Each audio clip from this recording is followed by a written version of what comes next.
আমরা ইউটিউবের সাউন্ডটা টেস্ট করছি।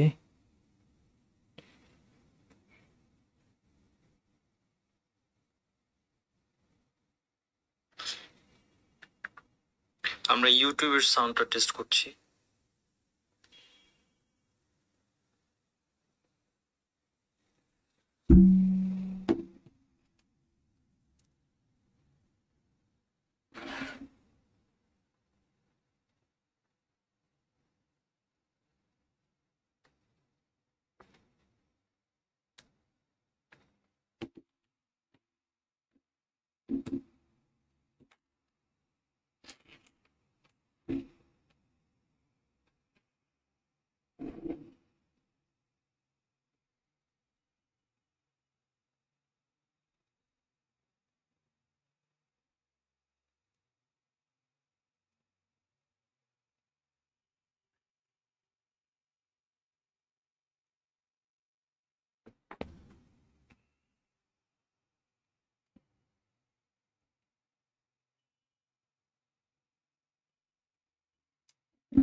আলহামদুলিল্লাহ রাব্বিল আলামিন ওয়া সাল্লাল্লাহু ওয়া সাল্লাম আলা নবিয়িনা মুহাম্মদ ওয়া আলা আলিহি ওয়া সাহবিহি আজমাইন।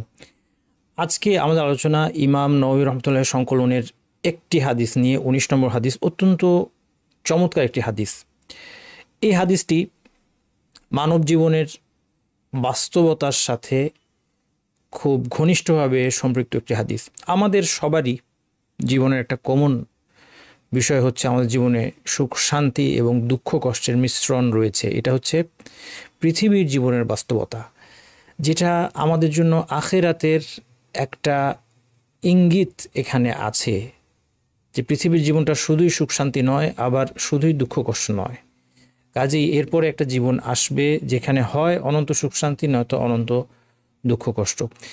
সুখ শান্তি এবং দুঃখ কষ্টে পরিপূর্ণ এই জীবনে একজন ব্যক্তি অথবা একজন মুসলিম কিংবা একজন মুমিনের জন্য সবচেয়ে বেশি যেটা দরকার, সেটা হচ্ছে আল্লাহ সুবহানাহু ওয়া তাআলার পক্ষ থেকে রক্ষণাবেক্ষণ, হেফাজত, প্রোটেকশন, যার মাধ্যমে আল্লাহ সুবহানাহু ওয়া তাআলা তাকে এই জীবনের যে পরীক্ষা, সে পরীক্ষা উত্তীর্ণ করে অনন্ত জান্নাত দান করবেন।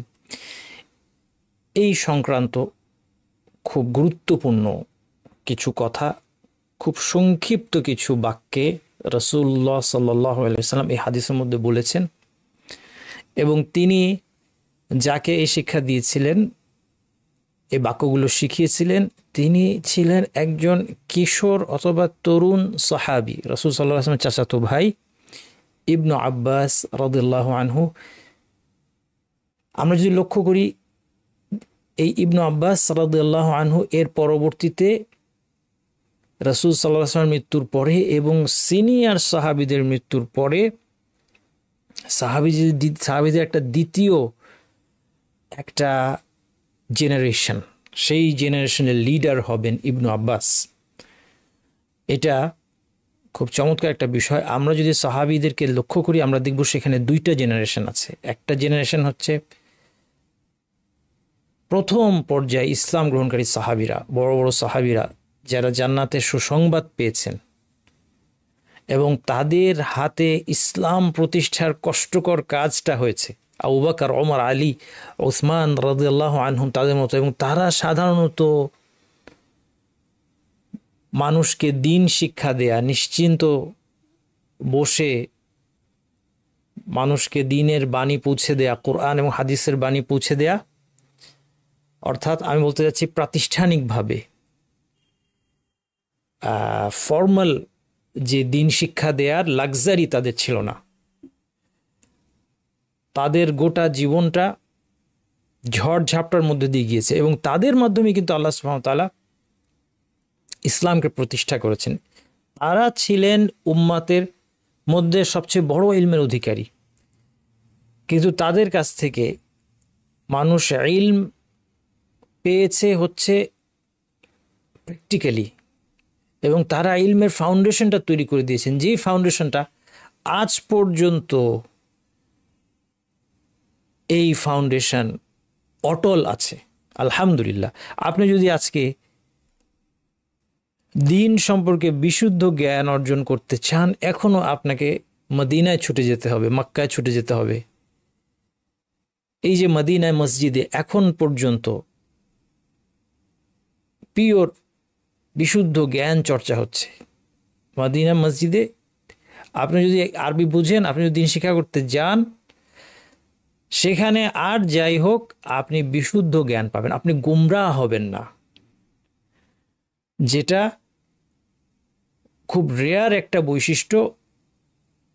এবং এইরকম মসজিদ পৃথিবীতে খুব বেশি নাই। এই যে দিন শিক্ষার একটা সেন্টার, গোটা বিশ্বের দিন শিক্ষার সেন্টার, শুধু সৌদি আরব নয়, সারা বিশ্বের মানুষ সেখান থেকে আলোকিত হচ্ছে। এই মদিনার আলোয় আজ পর্যন্ত সারা বিশ্বের মানুষ আলোকিত হচ্ছে। বিশুদ্ধ জ্ঞান, বিশুদ্ধ আকীদা, কোরআন এবং হাদিস ভিত্তিক জ্ঞান, যেই জ্ঞান আয়ত্ত করলে গুমরাহির সুযোগ নাই। সেটা কেন সম্ভব হচ্ছে? এই যে বড় বড় সাহাবীরা, আবু বকর, ওমরের মতো, তাদের যে স্যাক্রিফাইস, এটার মাধ্যমে। এরপর আপনি দেখেন তাদের তৈরি করে দেওয়া ফাউন্ডেশনের উপরে সেকেন্ড জেনারেশনের একদল সাহাবী, তারা সেখানে দিন শিক্ষা দিলেন। তাদের মধ্যে অন্যতম হচ্ছেন ইবনে আব্বাস, তারজুমানুল কোরআন, কোরআনের তাফসির যার কাছ থেকে নেওয়া হয়। শুধু কোরআনের তাফসির না, ফিকহের বহু মাসালা তার কাছ থেকে আমরা শিখেছি। আরেকজন হচ্ছেন ইবনে ওমর। তারা সবাই রাসূল সাল্লাল্লাহু আলাইহি সাল্লামের যুগে ইয়াং ছিলেন, ইয়ুথ ছিলেন, তারা কিশোর ছিলেন, তরুণ ছিলেন। তারপর রাসূল সাল্লাল্লাহু আলাইহি ওয়াসাল্লামের মৃত্যুর পর এবং বড় বড় সাহাবীরা, সিনিয়র সাহাবীরা চলে যাওয়ার পর তারা ছিলেন এই দিনের ফাউন্ডেশন। সারা বিশ্বের, মুসলিম বিশ্বের বিভিন্ন প্রান্ত থেকে মানুষ দিন শিক্ষা করতে তাদের কাছে আসতেন। বড় বড় আলেমরা তাদের কাছে আসতেন। আব্দুল্লাহ ইবনে আমর ইবনুল আস রাদিয়াল্লাহু আনহুমা, আমর ইবনুল আস রাদিয়াল্লাহু মিশর বিজয়ী সাহাবী, তার ছেলে আব্দুল্লাহ আমরুল আস, তারা সবাই ইয়ুথ রাসূল সাল্লাল্লাহু আলাইহি যুগে এবং পরবর্তী যুগে তারা লিডার, এবং তাদের লিডারশিপ হচ্ছে জ্ঞানের লিডারশিপ। আসুন আমরা হাদিসের মধ্যে চলে আসি। আন আবিল আব্বাস, আব্দুল্লাহ ইবনে আব্বাস রাদিয়াল্লাহু আনহুমা قال كنت خلف النبي صلى الله عليه وسلم। আব্দুল্লাহ ইবনে আব্বাস রাদিয়াল্লাহু আনহু রাসূলের চাচাতো ভাই, তার চাচা আল আব্বাসের ছেলে, তিনি বলছেন আমি রাসূল সাল্লাল্লাহু আলাইহি ওয়াসাল্লামের পিছনে ছিলাম, অর্থাৎ বাহনে রাসূল সাল্লাল্লাহু আলাইহি ওয়াসাল্লামের পিছনে বসা ছিলাম। ফাকাল আলী, তিনি বলছেন, রাসূল সাল্লাল্লাহু আলাইহি ওয়াসাল্লাম আমাকে বললেন, ইয়া গুলাম ইন্নী উআল্লিমুকা কালিমাত, হে তরুণ, আমি তোমাকে অল্প কিছু বাক্য শেখাবো। ইহফাযিল্লাহ ইয়াহফাযকা, তুমি আল্লাহর হেফাজত করো, আল্লাহ তোমার হেফাজত করবেন। ইহফাযিল্লাহ তাজিদহু তুজাহাক, তুমি আল্লাহর যদি হেফাজত করো তাহলে তাকে তোমার সামনে পাবে। ইদা সাআলতা ফাসআলিল্লাহ ওয়া ইদা ইসতাআনতা ফাসতাইন বিল্লাহ, চাইলে আল্লাহর কাছে চাও, আর সাহায্য চাইলে আল্লাহর কাছে সাহায্য প্রার্থনা করো। ওয়া আলাম, জেনে নাও, আন্নাল উম্মাতা লাউ ইজতামাআত আলা আন ইয়ানফাউকা বিশাইইন লাম ইয়ানফাউকা ইল্লা বিশাইইন কাদ কাতাবাহু আল্লাহু লাক, গোটা মানব জাতি তোমার কোনো উপকার করতে চাইলেও ততটুকুই করতে পারবে যতটুকু আল্লাহ তোমার জন্য লিখে রেখেছেন। ওয়া ইন ইজতামাউ আলা আন ইয়াদুররুকা বিশাইইন লাম ইয়াদুররুকা ইল্লা বিশাইইন কাদ কাতাবাহু আল্লাহু আলাইক, আর তারা যদি তোমার কোনো ক্ষতি করার জন্য একত্রিত হয় ততটুকু ক্ষতি তারা করতে পারবে যা আল্লাহ তোমার বিরুদ্ধে লিখে রেখেছেন, এর চেয়ে বেশি না। আল্লাহর সিদ্ধান্তের বাইরে কিছু হবে না, লাভ ক্ষতি। রুফিআতিল আকলাম ওয়া জাফাতিস সুহুফ, কলম তুলে নেওয়া হয়েছে এবং পৃষ্ঠাগুলো শুকিয়ে গিয়েছে। আল্লাহ আমাদেরকে রক্ষণাবেক্ষণ করবেন, এর চেয়ে বড় আর কিছু নাই। আর এর জন্য আমাদের আচরণ কেমন হবে, আমাদের কথা কেমন হবে, আমাদের বিশ্বাস কেমন হবে, এই তিনটা জিনিস এখানে আপনারা খেয়াল করেন রাসূলুল্লাহ সাল্লাল্লাহু আলাইহি ওয়াসাল্লাম নিয়ে এসেছেন। আচরণ কেমন হবে, ইহফাজিল্লাহ, তুমি আল্লাহর হেফাজত করো। আমরা দেখবো এর অর্থ। ইযা সাআলতা ফাসআলিল্লাহ, আল্লাহর কাছে চাও। আমার চাওয়াটা হচ্ছে মুখের কথাটা, মুখের আমরা আমাদের জবান ব্যবহার করে চাই, সাহায্য চাই, আল্লাহর কাছে চাইতে হবে। এরপর আকীদার একটা শক্তিশালী, বিশ্বাসের একটা শক্তিশালী পয়েন্ট রাসূল সাল্লাল্লাহু আলাইহি ওয়াসাল্লাম তাকে এই সব কিছু ফাউন্ডেশন যে বিশ্বাস, সে বিশ্বাসটা তাকে শিখিয়ে দিলেন। মানুষের সমস্ত কল্যাণ কিংবা অকল্যাণ আল্লাহর অনুমোদনে হয় এবং এই সিদ্ধান্ত অনেক আগে হয়ে গিয়েছে। কাজে বিষয়টা এমন না যে কেউ হঠাৎ আমার কোনো ক্ষতি করার জন্য ছুটে এসেছে, এই সময় আল্লাহ মনোযোগী, বলে ইয়াযু বিল্লাহ। আল্লাহ কখনোই গাফেল নন। আল্লাহ তো গাফেল ননই, উপরন্তু এই ঘটনা কারা আমাকে কবে কোন মুহূর্তে ক্ষতি করার জন্য ছুটে আসবে, সেই ঘটনা আল্লাহ সুবহানাহু ওয়া তাআলা অনেক আগে থেকে জানেন এবং কতটুকু ক্ষতি তারা আমার করতে পারবে এটা লিখে রেখেছেন। আমার তো দুশ্চিন্তা কোনো কারণ নাই যে আল্লাহর অজান্তে কিছু আমার ঘটে যাবে আমার জীবনে, না। তেমনি সবাই মিলে আমাকে উপকার করতে আসলেও আল্লাহ সুবহানাহু ওয়া তাআলা ডিসাইড করে রেখেছেন আমি কবে, কোথায়, কতটুকু, কি কল্যাণ রিজিক হিসেবে লাভ করব।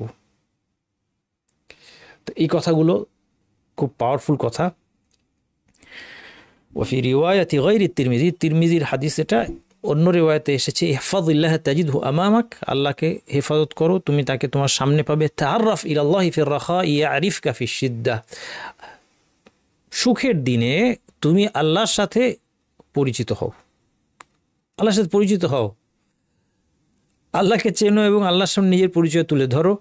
ইয়ারিফকা ফিশ শিদ্দা, তিনি তোমাকে বিপদের দিনে আল্লাহ তোমাকে চিনবেন। ওয়ালাম আন্নামা আখতাআকা লাম ইয়াকুল লিয়ুসিবাক, জেনে নাও ওই আগের যে কথাটা, যে সমস্ত লাভ ক্ষতি আল্লাহর সিদ্ধান্তের বাইরে গিয়ে কেউ আমাকে একটুও বাড়তি ক্ষতি বা লাভ করতে পারে, সেটা আরেকভাবে এখানে বলা হলো আন্নামা আখতাআকা লাম ইয়াকুল লিয়ুসিবাক, যেটা তোমার মিস হয়েছে কোনো কিছু, সেটা তোমার পাওয়ার ছিল না, সেটা তুমি কোনোদিনও পেতে না। আমরা আফসোস করি যে আরেকটু এরকম হলে বোধহয় এরকম পেতাম না। ওয়ামা আসাবাকা লাম ইয়াকুন লিয়ুখতিআক, ঘটে যাওয়ার পর এবং তুমি যা পেয়েছো সেটা তোমার মিস হতো না, তোমার ভাগ্যে এটা লেখা আছে। এই যে পয়েন্টটা, এই পয়েন্টের ফায়দাটা হচ্ছে ঘটনা ঘটে যাওয়ার পর। আগ মুহূর্ত পর্যন্ত আমরা চেষ্টা করব, এটা হচ্ছে ইসলাম শিক্ষা, আমি জানি না আমার ভাগ্যে কি আছে, কিন্তু যখন ঘটে যাবে তখন আমাকে শক্তি যোগাবে হচ্ছে এই ফর্মুলা। তারপর রাসূলুল্লাহ সাল্লাল্লাহু আলাইহি ওয়াসাল্লাম এই রিওয়ায়াতে বলেছেন ওয়া'লাম আন্না নাসরা মা'আস সাবর, জেনে রাখো যে ধৈর্যের সাথেই সাহায্য, ওয়া আন্নাল ফারাজা মা'আল কারব, বিপদের সাথেই বিপদ মুক্তি রয়েছে, ওয়া আন্না মা'আল উসরি ইউসরা, কাঠিন্যের সাথে রয়েছে সহজতা। এই চমৎকার হাদিসটা আমরা আজকে ইনশাআল্লাহ ব্যাখ্যা করব। এখানে অনুবাদটা দেয়া আছে, আমি অনুবাদ করেই দিয়েছি, আপনারা স্ক্রিনশট রাখতে পারেন। আমার বইতে যারা বইটা সংগ্রহ করেছেন সেখানে সবই আছে। আপনারা যারা আজকে প্রথম জুম ক্লাসে জয়েন করলেন, অবশ্যই আমার টেলিগ্রাম চ্যানেলে আপনারা যুক্ত থাকবেন। এখানে কিউআর কোড দেওয়া আছে। info@nasirshayok.com আমাকে কোনো প্রশ্ন পাঠাতে পারেন। জুম ক্লাসরুমে কিউ&এ একটা সেকশন আছে, সেখানেও প্রশ্ন লিখতে পারেন, কিন্তু সবসময় সব প্রশ্ন দেওয়া সম্ভব হয় না, সেক্ষেত্রে আপনারা ইমেল করতে পারবেন। nasirshayok.com রেজিস্ট্রেশন করবেন এবং কোর্সগুলোর পরীক্ষা দিবেন, সার্টিফিকেট নেবেন, তাতে আপনার শেখাটা ভালো হবে। আলহামদুলিল্লাহ ইতিমধ্যেই একটি পরীক্ষা অনুষ্ঠিত হয়েছে, অনেকে পরীক্ষা দিয়েছেন।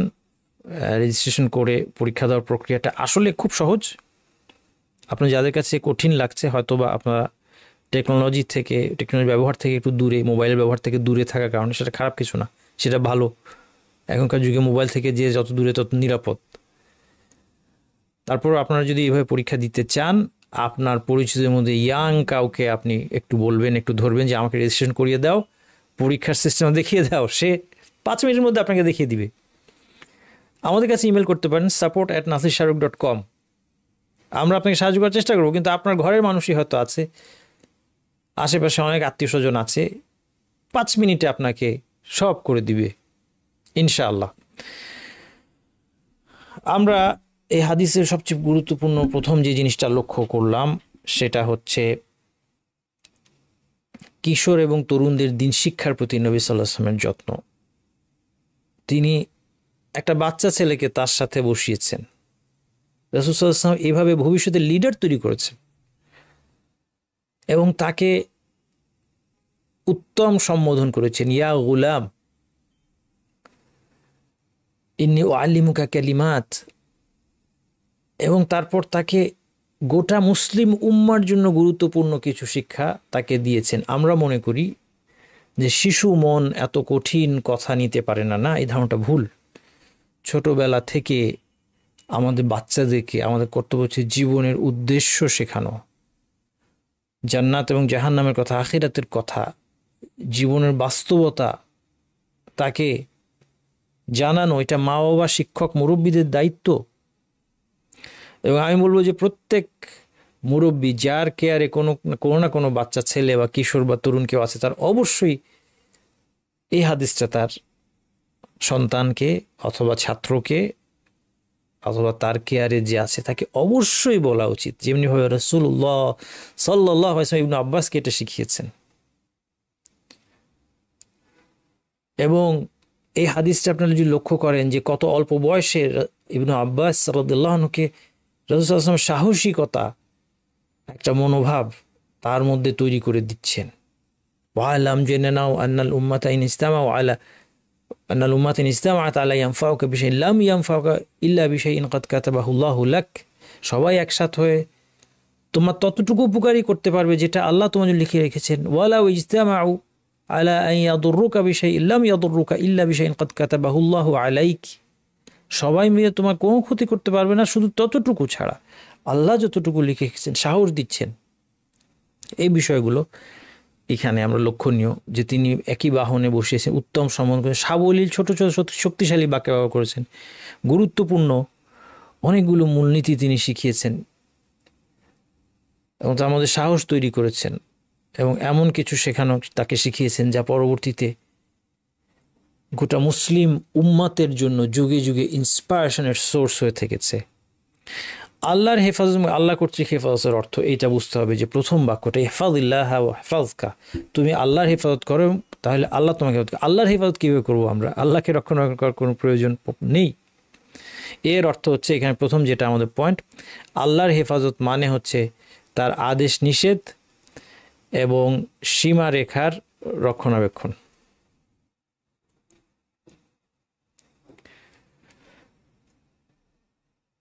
এই জন্য আমরা আল কোরআন এবং হাদিসের মধ্যে দেখতে চাই আল্লাহ সুবহানাহু ওয়া তাআলা তার বিভিন্ন আদেশ যেগুলো দিয়েছেন সেগুলোকে হেফাজত করার আদেশও দিয়েছেন, মানুষের অঙ্গ প্রত্যঙ্গকে হেফাজত করার আদেশ দিয়েছেন। এইগুলি হচ্ছে সব আল্লাহর হেফাজতের অর্থ। হাফিজু আলা সালাওয়াতি ওয়াস সালাতিল উসতা ওয়া কুমু লিল্লাহি কানিতিন। সালাত সবচেয়ে গুরুত্বপূর্ণ যে আমল, ইসলামে প্রবেশ করার পর আল্লাহ বলছেন এই সালাতের হেফাজত করো, সালাতের প্রতি যত্নবান হও, বিশেষত সালাতুল উসতা, আসরের সালাত, মধ্যবর্তী সালাতের। অজুর হেফাজতের করা কথা এসেছে হাদিসে, লা ইউহাফিজু আলাল উযুই ইল্লা মুমিনুন, একমাত্র মুমিন ব্যক্তি অজুর হেফাজত করে, অজুর রক্ষণাবেক্ষণ করে। এই জন্য যে সুন্দর করে অজু করে এবং সে সালাতের ওয়াক্ত খেয়াল রাখে এবং সে তার অজুকে প্রয়োজন মতো সে অজুকে রক্ষা করে, এটা তার ঈমানের লক্ষণ। আল্লাহ তাআলা শপথ রক্ষা করতে বলছেন, ওয়াহফাযু আইমানাকুম, তোমাদের শপথ রক্ষা করে চলো। হাদিসে রাসূল সাল্লাল্লাহু আলাইহি ওয়াসাল্লাম বলছেন, ইস্তাহইউ মিনাল্লাহি হাক্কাল হায়া, তোমরা আল্লাহকে যেভাবে লজ্জা করা উচিত সেভাবে লজ্জা করো। তারপর তিনি এর ব্যাখ্যা করলেন, ওয়ালাকিনাল ইস্তিহইয়া মিনাল হাক্কাল হায়া আন তাহফাযা আর-রা'সা ওয়া মা ওয়া'a। এর অর্থ কি? এর অর্থ বললেন যে তোমার মাথা এবং এর অন্তর্ভুক্ত সব কিছুর তুমি রক্ষণাবেক্ষণ করবে, অর্থাৎ তোমার মন, তোমার চোখ, কান, এইগুলো রক্ষণাবেক্ষণ করবে। বল বতনা ওয়া মা হাওয়া, এবং পেট এবং পেটের সাথে যুক্ত যা কিছু আছে, কলব, হাত পা, এই সব কিছুর রক্ষণাবেক্ষণ করবে। লজ্জাস্থান, মাথার মধ্যে জিহ্বাও আছে, চোখ, কান, জিহ্বা, এই প্রত্যেকটা অঙ্গের রক্ষণাবেক্ষণ আমি যদি চিন্তা করি একটা একটা করে, এখানে ইসলামের অনেক কিছু। আমি কি আমার কানকে রক্ষণাবেক্ষণ করছি? আমার কান দিয়ে আমি কি শুনি? আমি কান দিয়ে গীবত শুনি, কান দিয়ে মিউজিক শুনলাম, কান দিয়ে আমরা আরো ভয়ঙ্কর যে জিনিসটা শুনি, সবচেয়ে ভয়ঙ্কর বলেন তো কি? এখনকার যুগে কান দিয়ে সবচেয়ে ভয়ঙ্কর যে জিনিসটা আমরা শুনি, এটা গীবতও না, এটা মিউজিকও না, এর চেয়েও খারাপ জিনিস আছে। সেটা হচ্ছে দিন সংক্রান্ত ভুল কথা, দিন সম্পর্কে। কারণ আমরা সোশ্যাল প্ল্যাটফর্মে, ইউটিউবে, ফেসবুকে আমরা সাঁতার কাটতে কাটতে বিভিন্ন জায়গায় চলে যাই, এবং সেখান থেকে হয়তো একটা কথা, একটা ভিডিওর একটা কথা, কোনো একজন বক্তার একটা কথা হয়তো আমার মনের মধ্যে ইসলামের কোনো গুরুত্ব বিষয় সম্পর্কে সন্দেহের জন্ম দিতে পারে, এবং আমি চিরতরে জাহান্নামে হয়ে যেতে পারি। আল্লাহ আমাদেরকে হেফাজত করুন। আমরা কানের হেফাজতের গুরুত্বই বুঝি না। চোখের হেফাজত নিয়ে কথা বেশি বলা হয়, চোখের হেফাজত অবশ্যই মানে অপরিসীম গুরুত্ব, কিন্তু কানের হেফাজত, শুধুমাত্র এই কান, আমি কি শুনছি আমার কান দিয়ে, এটা আমাকে খুব সহজে জাহান্নামে নিয়ে যেতে পারে যদি আল্লাহ আমাকে রক্ষা না করেন। তাহলে আল্লাহর রক্ষণাবেক্ষণের জন্য আমার এই কানটাকেও রক্ষা করতে হবে। আন তাহফাযা রা'সা ওয়া মা ওয়া, তুমি তোমার মাথা এবং মাথার সাথে কানেক্টেড, মাথার অন্তর্ভুক্ত যে জিনিসগুলো, তোমার শ্রবণ শক্তি, দৃষ্টি, সবগুলো, জিহ্বার হেফাজত করতে হবে। এরপরে পাকস্থলী, এবং পাকস্থলীর সাথে, পেটের সাথে কানেক্টেড। ওয়াল তাযকুরিল মাউতা ওয়াল বিলা, এবং সেজন্য মৃত্যু এবং ক্ষয়কে স্মরণ করে। ওয়ামান আরাদাল আখিরাত তারাকা জিনাতাদ দুনিয়া, যে আখিরাত চায় সে পৃথিবীর সৌন্দর্য পরিত্যাগ করে। ফামান ফাআলা যালিকা ফাকাদ ইসতাহইয়া মিনাল হাক্কাল হায়া, সেই আল্লাহকে সত্যিকার অর্থে আল্লাহর প্রতি সে লজ্জাশীল হলো। তাহলে এখানে বিভিন্ন রক্ষণাবেক্ষণের কথা পেলাম। আল কোরআনেও এসেছে ওয়া'লামু আন্নাল্লাহা ইয়া'লামু মা ফি আনফুসিকুম ফাহযারুহু, আল্লাহ জানেন তোমাদের অন্তরে কি আছে, তাকে ভয় করো। অন্তরের রক্ষণাবেক্ষণ, অন্তরে আমি কি চিন্তা করছি, আমি যে পরিকল্পনা করছি একটা পাপ কাজের, একটা খারাপ পরিকল্পনা আমি করছি, আল্লাহ তাআলা এটা জানেন। ওয়ালা তাকফু মা লাইসা লাকা বিহি ওয়ালা তাকফু মা লাইসা লাকা বিহি ইলম ইন্নাস সামআ ওয়াল বাসারা ওয়াল ফুআদা কুল্লু উলাইকা কানা আনহু মাসউলা, যে বিষয়ে তোমার জ্ঞান নেই সে বিষয়ের পিছনে ছোট না, তোমার শ্রবণ, দৃষ্টি, অন্তর, প্রত্যেকটা ব্যাপারে তোমাকে প্রশ্ন করা হবে। ইয়া কা'ব ইবনে উজরা ইন্নাহু লা ইয়ারবু লাহমুন নাবাতা মিন সুহতিন ইল্লা কানাতিন নারু আওলা বিহি, পেটের হেফাজত করা, পাকস্থলীতে আমার কোনো হারাম কিছু যেন না ঢুকে। রাসূল সাল্লাল্লাহু আলাইহি ওয়াসাল্লাম কা'ব ইবনে উজরা রাদিয়াল্লাহু আনহু বলছেন, যে মাংস হারাম খাদ্যে পুষ্ট হয়েছে জাহান্নামী তার উপযুক্ত স্থান। অন্য হাদিসে বলছেন, মান ইয়াদমান লিমা বাইনা লাহিয়াইহি ওয়া বাইনা রিজলাইহি আদমান লাহুল জান্নাহ, যে তার দুই চোয়ালের মধ্যবর্তী অঙ্গ জিহ্বা এবং দুই পায়ের মধ্যবর্তী লজ্জাস্থানের হেফাজত করবে, আমি তাকে জান্নাতের গ্যারান্টি দিচ্ছি। প্রতিদান কর্মের অনুরূপ। তাহলে এটা হচ্ছে আল্লাহর হেফাজত, আল্লাহ আদেশ নিষেধ পালন করব, আল্লাহর সীমারেখা মেনে চলব, আল্লাহর দেয়া অঙ্গ প্রত্যঙ্গগুলোকে আমি রক্ষণাবেক্ষণ করব, চোখ দিয়ে হারাম কিছু দেখব না, কান দিয়ে হারাম কিছু শুনবো না, জিহ্বা কোনো হারাম কথা বলবে না, অন্তরে কোনো হারাম বিশ্বাস, কোনো কুফরি শিরকি বিশ্বাস থাকবে না, আমার শরীরের ভিতরে হারাম খাদ্য ঢুকবে না। এগুলি হচ্ছে সব কিছুর রক্ষণাবেক্ষণ। হাত দিয়ে হারাম কিছু ধরবো না, পা দিয়ে হারাম কোনো স্থানে যাব না, প্রতিদান কর্মের অনুরূপ আল্লাহ আমার হেফাজত করবেন। এটার খুব সুন্দর একটা নীতি, আল্লাহ সুবহানাহু ওয়া তাআলার নীতি। এবং আল্লাহ সুবহানাহু ওয়া তাআলা আল কোরআনের বহু আয়াতে এটা উল্লেখ করেছেন। দেখেন, আউফু বিআহদি উফি বিআহদিকুম, আমার প্রতি তোমাদের অঙ্গীকার পূরণ করো, আমিও তোমাদের প্রতি আমার প্রতিশ্রুতি রক্ষা করব। ফাযকুরুনি আযকুরকুম, তোমরা আমাকে স্মরণ করো, আমি তোমাদেরকে স্মরণ করব। আল্লাহু আকবার। আমি আল্লাহকে স্মরণ তো করবই, এটার কি মূল্য আছে? কিন্তু দেখেন এটা কত অমূল্য। আল্লাহ আমাকে স্মরণ করবেন, ইন যাকারানি ফি নাফসি যাকারতুহু ফি নাফসি। সে যখন নিজে একা একা আমাকে স্মরণ করে, আল্লাহ বলছেন আমি আমার নফসে তাকে স্মরণ করি। ইন যাকারানি ফি মালাইন যাকারতুহু ফি মালাইন খায়রিম মিনহুম। সে যদি একটা গ্যাদারিংয়ে আমাকে স্মরণ করে, এর চেয়ে উত্তম গ্যাদারিংয়ে আমি তাকে স্মরণ করি। আল জাযাউ মিন জিনসিল আমাল, প্রতিদান কর্মের অনুরূপ। ইয়া আইয়ুহাল্লাযীনা আমানু ইন তানসুরুল্লাহ ইয়ানসুরকুম, তোমরা যদি আল্লাহকে সাহায্য করো আল্লাহ তোমাদেরকে সাহায্য করবেন। ইন্নাল মুনাফিকিনা ইউখাদিউনা আল্লাহা ওয়া হুয়া খাদিউহুম, নেগেটিভ যেটা খারাপ কাজের প্রতিদানটা কর্মফলটাও দেখেন। আল্লাহ মুনাফিকদেরকে বলছেন, মুনাফিক বলছে তারা আল্লাহর সাথে প্রতারণার আশ্রয় নেয়, কিন্তু পাল্টা তিনিই তাদেরকে ধোকায় নিক্ষেপ করেন। ওয়ায়ামকুরুনা ওয়ায়ামকুরুল্লাহ ওয়াল্লাহু খায়রুল মাকিরিন, তারা ষড়যন্ত্র করে, এর প্রতিফল কি? আল্লাহ কৌশল অবলম্বন করেন এবং তারা নিজেদের চক্রান্তের জালে নিজেরা জড়িয়ে যায়। দ্বিতীয় এখন হচ্ছে যে এখন আল্লাহর হেফাজত আমরা বুঝলাম, আল্লাহ কর্তৃক হেফাজত আল্লাহ আমাদেরকে করবেন। কিভাবে করবেন? এই হেফাজতটা দুই রকম, একটা হচ্ছে দুনিয়াবি, একটা হচ্ছে দ্বীনি।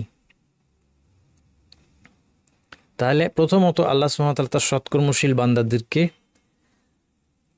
পার্থিব জীবনেও হেফাজত করেন। তার মানে এই না যে পুরা দুনিয়া আল্লাহ ঢেলে দেন তাদেরকে, এরকম না বিষয়টা।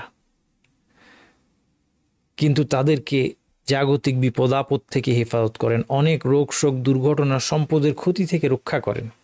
এবং অনেক সময় আমরা এই জিনিসটা টের পাই না, কারণ আল্লাহ সুবহানাহু ওয়া তাআলা আমাদেরকে কত নিয়ামত দিয়েছেন এটা আমরা অনেক সময় জানিও না, এবং এটা আমরা খেয়াল করি না। যখন বিপদ আসে তখন আমরা বিপদটা খেয়াল করি, আমাদের ফোকাসটা থাকে বিপদটার উপর, এই জন্য আমরা কমপ্লেন করি বিপদটা নিয়ে। কিন্তু সৎকর্মশীলতার কারণে আল্লাহ সুবহানাহু ওয়া তাআলা শুধু একজন ব্যক্তিকে নয়, বরং তার সন্ততিদেরকেও হেফাজত করেন। এই জন্য আপনারা সূরাতুল কাহফে মূসা আলাইহিস সালামের সাথে খাদির আলাইহিস সালাম, এই দুই নবীর ঘটনায় এর মধ্যে একটা ঘটনা ছিল, তাদের মধ্যে তিনটা কাজ করেছিলেন খাদির আলাইহিস সালাম এবং মূসা আলাইহিস সালাম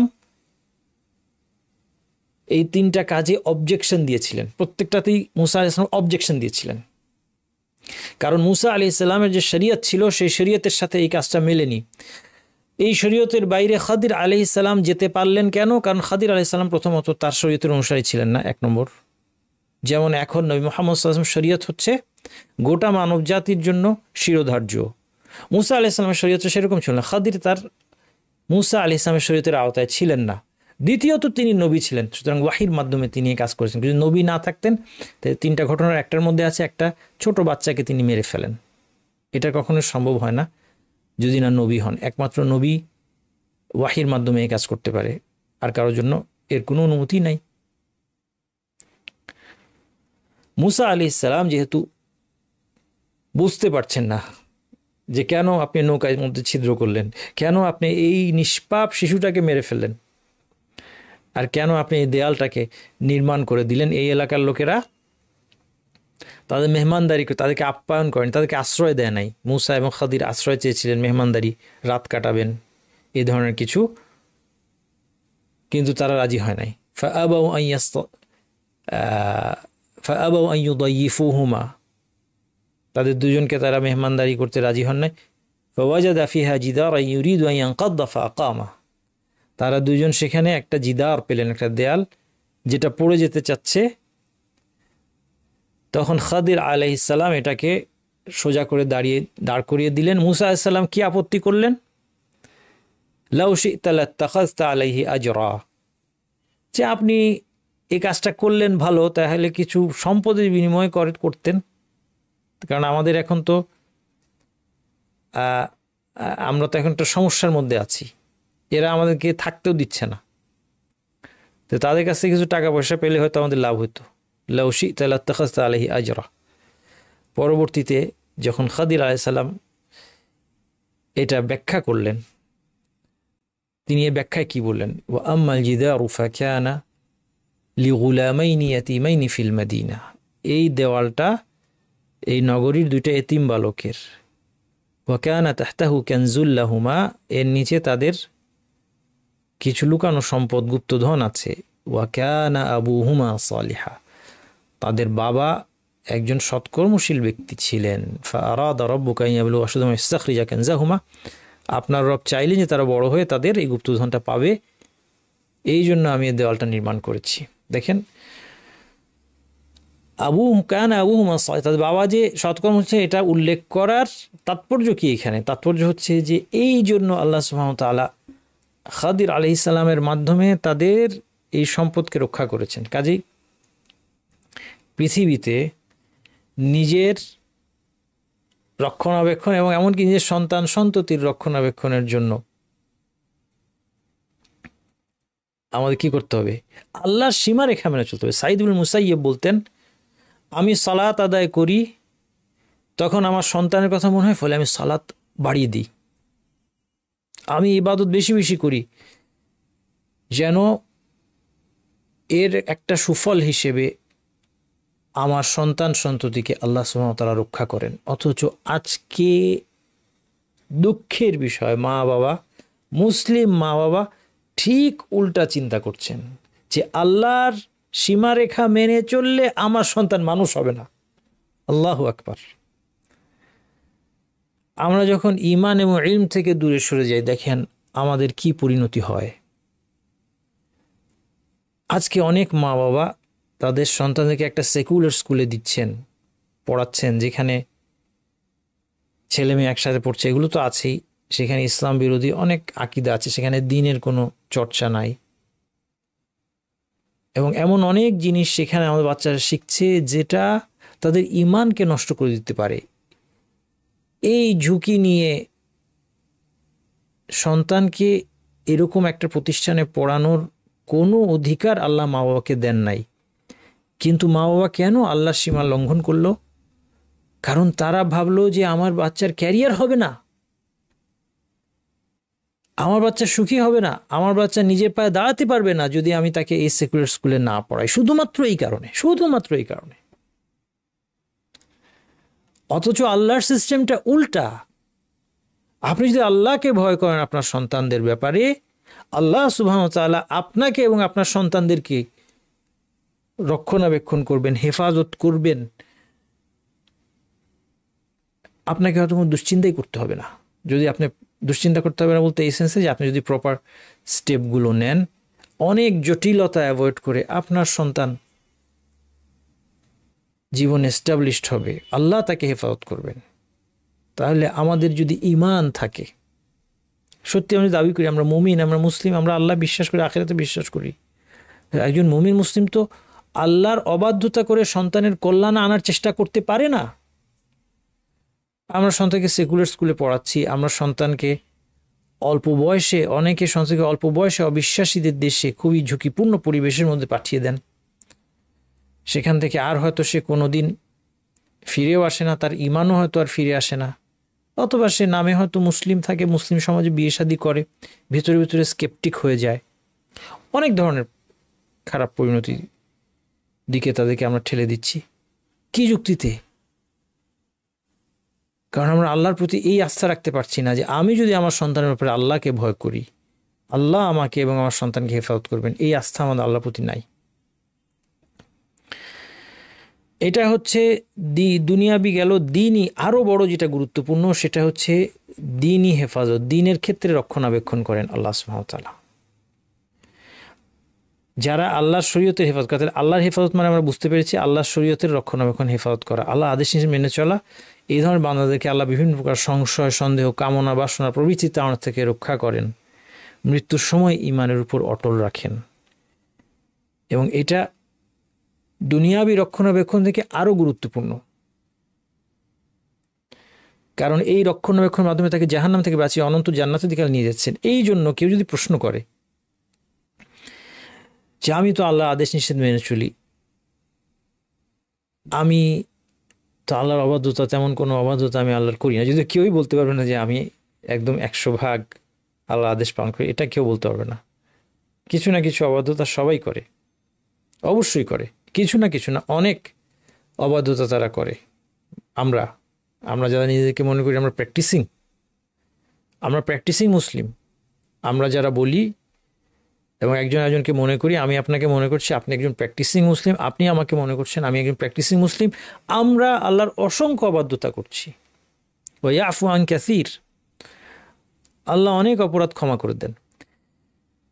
তারপরেও আমরা মনে করি যে আমরা তো ইসলামের উপর আছি, আমরা তো ইসলাম মেনে চলছি। আমাদের জীবনে কেন বিপদ, আমাদের কেন দারিদ্র, আমাদের কেন অভাব, আমাদের এই কষ্ট সেই কষ্ট, অসুখ বিসুখ, হয়তো আল্লাহ সুবহানাহু ওয়া তাআলা আরও বড় একটা বিপদ, আখিরাতের বিপদ থেকে আপনাকে বাঁচাচ্ছেন, আপনি টের পাচ্ছেন না। আপনাকে সম্পদ দিলে আপনি হয়তো পথভ্রষ্ট হয়ে যেতেন,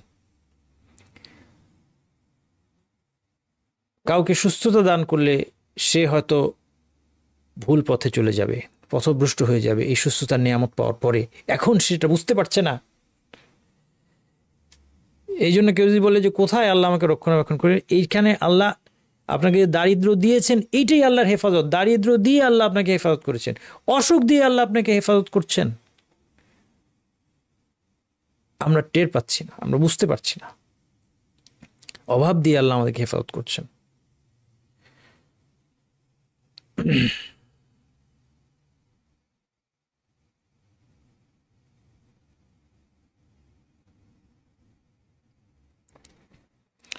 আল্লাহর রক্ষণাবেক্ষণ করো, তাকে সামনে পাবে। আল্লাহ তাআলা আল কোরআনে বলছেন ইন্নাল্লাহা মা'আল্লাযীনা তাকাউ ওয়াল্লাযীনা হুম মুহসিনুন, নিশ্চয়ই আল্লাহ তাদের সাথে আছেন যারা আল্লাহকে ভয় করে চলে এবং তারা যারা সৎকর্মশীল। আল্লাহর একটা বিশেষ সঙ্গ আছে, এটাকে বলা হয় মাইয়াতুল খাসা। আল্লাহ সুবহানাহু ওয়া তাআলা কোথাও বলেছেন যে আল্লাহ ওয়া হুয়া মা'আকুম আইনামা কুনতুম, তোমরা যেখানেই থাকো তিনি তোমাদের সাথে আছেন। এটা হচ্ছে আল্লাহর সাধারণ সঙ্গ। এর অর্থ হচ্ছে আল্লাহ সুবহানাহু ওয়া তাআলা সব কিছু দেখছেন, সব কিছু তিনি জানেন এবং সব কিছু তার ক্ষমতার আওতায়। এটা আল্লাহর সাধারণ সঙ্গ। কিন্তু যখন আল্লাহ বলেন ইন্নাল্লাহা মা'আল্লাযীনা তাকাউ ওয়াল্লাযীনা হুম মুহসিনুন, মুত্তাকি ইহসানকারীদের সাথে আল্লাহ আছেন, এটা আল্লাহর বিশেষ সঙ্গ। আল্লাহ তাআলার সাধারণ সঙ্গের ফলাফল হচ্ছে আল্লাহ সব কিছু জানেন এবং সবাইকে তার কাজ অনুযায়ী প্রতিদান দেবেন। আল্লাহর বিশেষ সঙ্গের ফলাফল হচ্ছে আল্লাহ তাকে সাহায্য করবেন, গাইড করবেন, হেদায়েত দিবেন। এই বিশেষ সঙ্গের ব্যাপারটা বিশেষ বিশেষ ব্যক্তিদের ক্ষেত্রে এসেছে, যেমন মূসা আলাইহিস সালাম এবং হারুন আলাইহিস সালামকে আল্লাহ তাআলা বলেছেন লা তাখাফা, তোমরা দুজন ভয় পেও না। ফেরাউনের কাছে দাওয়াত দিতে যাবে, ফেরাউন হচ্ছে পৃথিবীর বুকে বিদ্যমান পৃথিবীর ইতিহাসের শাসকদের নিকৃষ্টতম শাসক পৃথিবীর বুকে, অবাধ্য, অবিশ্বাসী, সব দিক থেকে স্বৈরাচারী, জালেম, সব দিক থেকে। তার কাছে দাওয়াত দিতে যাবে, লা তাখাফা ইন্নানি মাআকুমা আসমাউ ওয়া আরা, আমি তোমার দুজনের সাথে আছি, আমি শুনছি এবং আমি দেখছি। এটা হলো আল্লাহ সুবহানাহু ওয়া তাআলার সাপোর্টের আশ্বাস। লা তাহজান ইন্নাল্লাহা মা'ানা। রাসূল সাল্লাল্লাহু আলাইহি ওয়াসাল্লাম সাউর গুহার মধ্যে আবু বকরকে কি বললেন? লা তাহজান ইন্নাল্লাহা মা'ানা, তুমি দুঃখ পেও না, আল্লাহ আমাদের সাথে আছেন। তাহলে এটা হচ্ছে আল্লাহর বিশেষ সঙ্গ, যার কারণে আল্লাহ সাহায্য লাভ করা যায় এবং তার দ্বারা সঠিক পথে আল্লাহ সুবহানাহু ওয়া তাআলা গাইড করে। আল্লাহু ওয়ালিয়ুল্লাযীনা আমানু ইউখরিজুহুম মিনাজ-যুলুমাতি ইলান-নূর, আল্লাহ হচ্ছেন মুমিনদের অভিভাবক, তাদেরকে তিনি অন্ধকার থেকে আলোতে বের করে নিয়ে আসেন। আল্লাহর স্পেশাল কেয়ার লাভ করবে তারা যারা আল্লাহকে রক্ষণাবেক্ষণ করবে। সচ্ছল অবস্থায় তুমি আল্লাহর কাছে নিজের পরিচয় তুলে ধরো, তবে সংকটে তিনি তোমাকে চিনবেন। খুব ইম্পর্ট্যান্ট একটা ফর্মুলা। আল্লাহর কাছে, আল্লাহর সাথে তাআররাফ শব্দটা, আল্লাহর সাথে পরিচিত হওয়া, আল্লাহর সাথে আপনি পরিচিত হবেন যখন আপনার সুখ শান্তি আছে। এই অবস্থায় আল্লাহর সাথে পরিচিত হওয়া মানে আল্লাহকে আপনি জানতে হবে। দুইজন যখন পরিচিত হয় প্রত্যেকের সম্পর্কে জানতে হয়। আল্লাহর সম্পর্কে, আল্লাহর নাম, গুণাবলী, উত্তম গুণাবলী, আল্লাহর কর্ম, আল্লাহ যে ইবাদত পাওয়ার একমাত্র যোগ্য সত্তা এবং তার আদেশ নিষেধ কি, তার শরীয়তকে জানা, এই সব কিছু আল্লাহকে চেনার অন্তর্ভুক্ত। আমরা আল্লাহকে চিনি? আমরা আল্লাহকে চিনি না। আল্লাহ সম্পর্কে আমাদের একটা কাল্পনিক ধারণা আছে। যেমন অনেকে, উদাহরণস্বরূপ, বেপরোয়াভাবে গুনাহ করছে, তাকে সতর্ক করলে সে বলে আল্লাহ গফুরুর রাহিম, আল্লাহ ক্ষমা করে দিবেন। সে আল্লাহকে চিনতে পারে নাই, কারণ সে আল্লাহ সুবহানাহু ওয়া তাআলার একটা দুইটা মহান গুণকে আল্লাহ সুবহানাহু ওয়া তাআলার অসংখ্য গুণ থেকে বিচ্ছিন্ন করে নিয়ে এসে ভুলভাবে, সেটাও আবার ভুলভাবে সে প্রয়োগ করছে। অথচ আল্লাহ বলেছেন ইন্নী লাগাফফারুন লিমান তাবা, আমি মহা ক্ষমাশীল যে তওবা করেছে তার জন্য। লিমান তাবা ওয়া আমানা, তওবা করেছে, এরপর ঈমান এনেছে, ওয়া আমিলা সালিহান, নেক আমল করেছে, সুম্মা ইহতাদা, এরপর হেদায়েতের উপর অটল থেকেছে। কতগুলি কন্ডিশন দিয়েছেন আল্লাহ।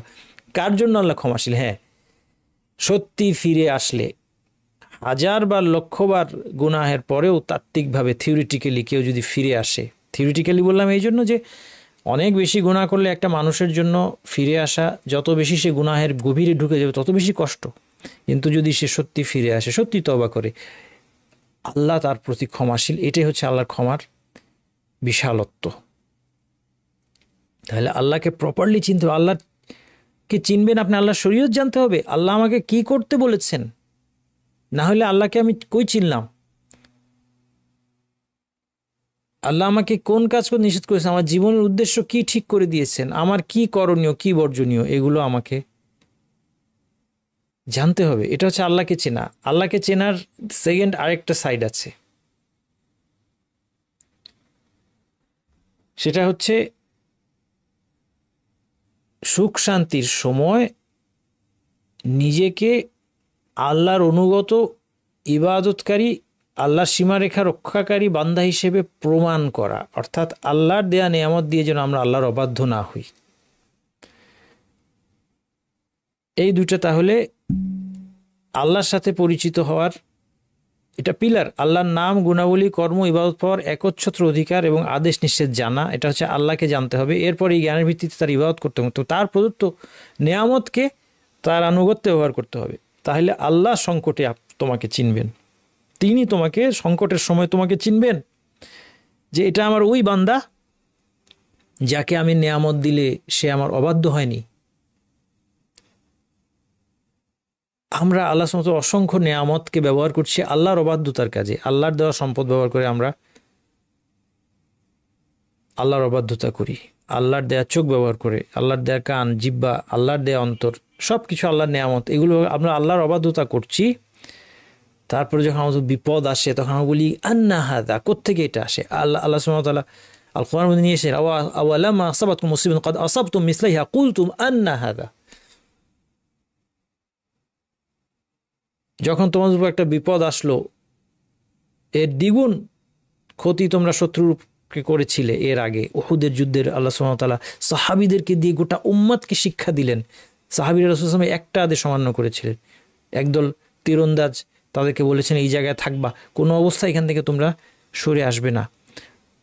তারা মনে করেছেন যুদ্ধে আমরা জিতে যাচ্ছি, এখন আমরা এখান থেকে সরে গেলে অসুবিধা নেই। এই একটা আদেশ অমান্য করার কারণে তাদের উপর বিপদ নেমে আসে। তাদের এই অবস্থাটা বর্ণনা করে আল্লাহ তাআলা বলছেন এই বিপদের সময় তোমরা বললে আন্না হাদা, এটা কোত্থেকে আসলো? কুল হুয়া মিন ইনদি আনফুসিকুম, এটা তোমাদের কারণে। বলে দিন হে নবী, এটা তোমাদের কারণে। এটা কোত্থেকে আসছে? এই বিপদ তোমাদের কাছ থেকে আসছে, তোমাদের কর্মফল হিসেবে আসছে। আর আমরা আজকে আল্লাহ সুবহানাহু ওয়া তাআলা হাজার হাজার আল্লাহ সুবহানাহু অবাধ্যতার সাগরে আকণ্ঠ ডুবে আছি। তারপর আমরা বলছি আন্না হাদা, কেন আমাদের এই বিপদ, কেন মুসলমানের এই বিপদ?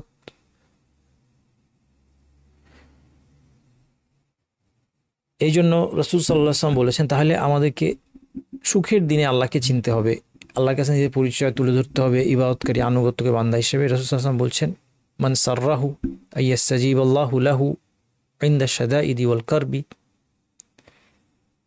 ফালইউকসির দুআ ফির রাখা, যে এটা ভালোবাসে যে বিপদের সময়, বিপদাপদের সময় আল্লাহ সুবহানাহু ওয়া তাআলা তার ডাকে সাড়া দিবেন, সে যেন সুখ শান্তির সময় বেশি বেশি করে আল্লাহর ইবাদত করে। দোয়া শব্দের অর্থ কিন্তু শুধু আল্লাহর কাছে মুখে চাওয়া না, ইবাদত এর অন্তর্ভুক্ত। ইযা সাআলতা ফাসআলিল্লাহ ইযা ইসতাআনতা ফাসতাইন বিল্লাহ। এর পরের বাক্য, চাইলে একমাত্র আল্লাহর কাছে চাও, সাহায্য চাইলে একমাত্র আল্লাহর কাছেই সাহায্য প্রার্থনা করো। আল্লাহ সুবহানাহু ওয়া তাআলা আমাদেরকে তার কাছে প্রার্থনার নির্দেশ দিয়েছেন, ওয়াসআলুল্লাহা মিন ফাদলি, তোমরা আল্লাহর অনুগ্রহ চাও। রাসূল সাল্লাল্লাহু আলাইহি ওয়াসাল্লাম বলেছেন, মান লাম ইয়াসআলিল্লাহ ইয়াগদাব আলাইহি, যে আল্লাহর কাছে চায় না আল্লাহ তার উপর রাগ করেন। একমাত্র সত্তা যিনি না চাইলে রাগ করেন। মানুষের মধ্যে কেউ এরকম নাই যে না চাইলে রাগ করে।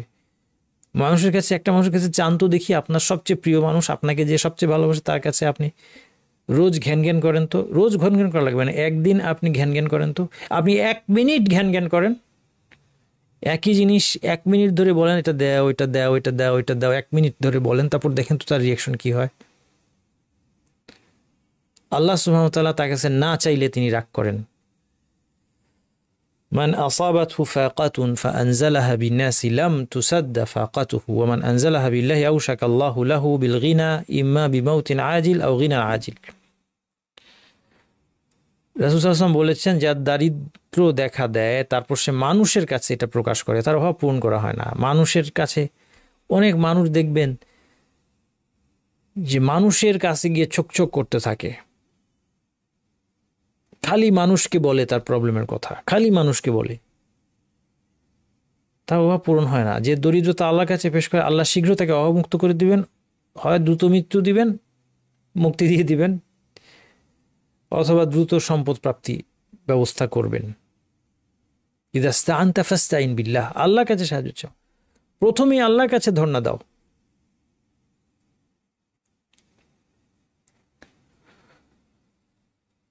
হাফিজ ইবনে রজব রাহিমাহুল্লাহ বলেন, জেনে রাখো আল্লাহর সৃষ্টির পরিবর্তে তার কাছেই চাওয়া উচিত, কেননা চাওয়ার মাধ্যমে প্রার্থী তার হীনতা, অসহায়ত্ব, প্রয়োজন ও অভাব তুলে ধরে। এর মধ্যে রয়েছে যার কাছে চাওয়া হচ্ছে তার ক্ষতি দূর করা, লক্ষ্যে প্রতি কল্যাণ আনা এবং অকল্যাণ দূর করার ক্ষমতা স্বীকার হচ্ছে। অটোমেটিক্যালি আপনি যখন কাউকে গিয়ে সাহায্য চাচ্ছেন, একটা মানুষের কাছে, আপনি স্বীকার করে নিচ্ছেন যে সে আপনার ক্ষতি দূর করতে পারে, সে আপনার কল্যাণ আনতে পারে।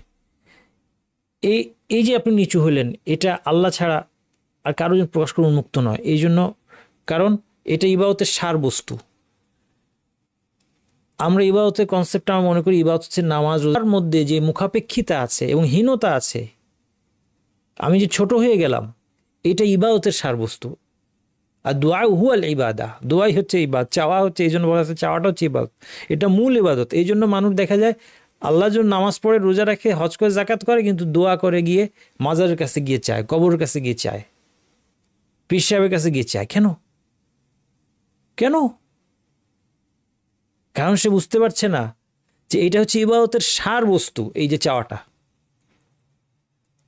এবং এই চাওয়ার মধ্যে একটা তাল্লুক আছে। এই চাওয়ার মধ্যে কিন্তু, এই চাওয়াটা শুধু নিছক মুখের চাওয়া না, এটার মধ্যে একটা কানেকশন আছে, এটার মধ্যে হার্টের কিছু আমল আছে।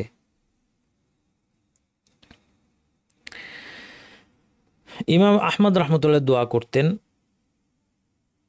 এবং বলতেন, হে আল্লাহ, আমার চেহারাকে যেভাবে আপনি ছাড়া অন্য কারো জন্য সিজদা করা থেকে রক্ষা করেছেন, তেমনি আপনি ছাড়া অন্য কারো কাছে চাওয়া থেকে একে রক্ষা করুন। কত সুন্দর দোয়া।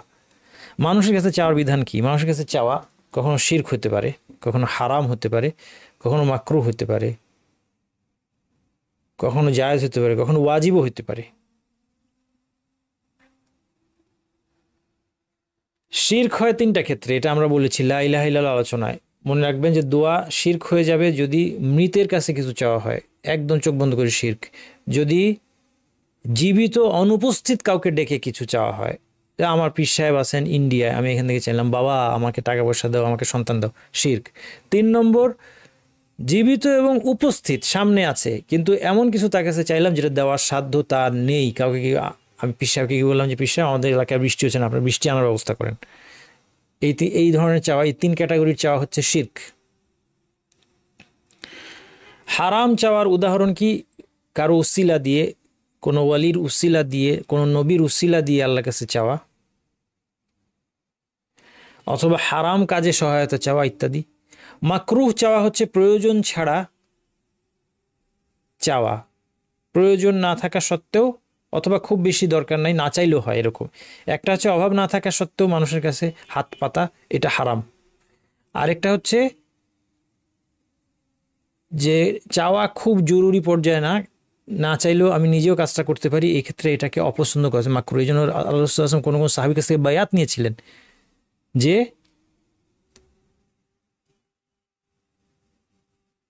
তুমি কারোর কাছে কিছু চাইবে না। তাই ঘোড়ায় বসে আছে, হাত থেকে চাবুক পড়ে গিয়েছে, নেমে গিয়ে নিজে তুলে আনতেন, কাউকে বলতেন না যে একটু উঠিয়ে দাও। এরকম সাহাবীরা ছিলেন যারা রাসূল সাল্লাল্লাহু আলাইহি ওয়াসাল্লামকে এই বায়াত দিয়েছিলেন। একজন প্রশ্ন করেছেন, খিজির আলাইহিস সালাম কি মানুষ ছিলেন? ইয়েস, মানুষ ছিলেন, নবী ছিলেন এবং তিনি মারা গিয়েছেন।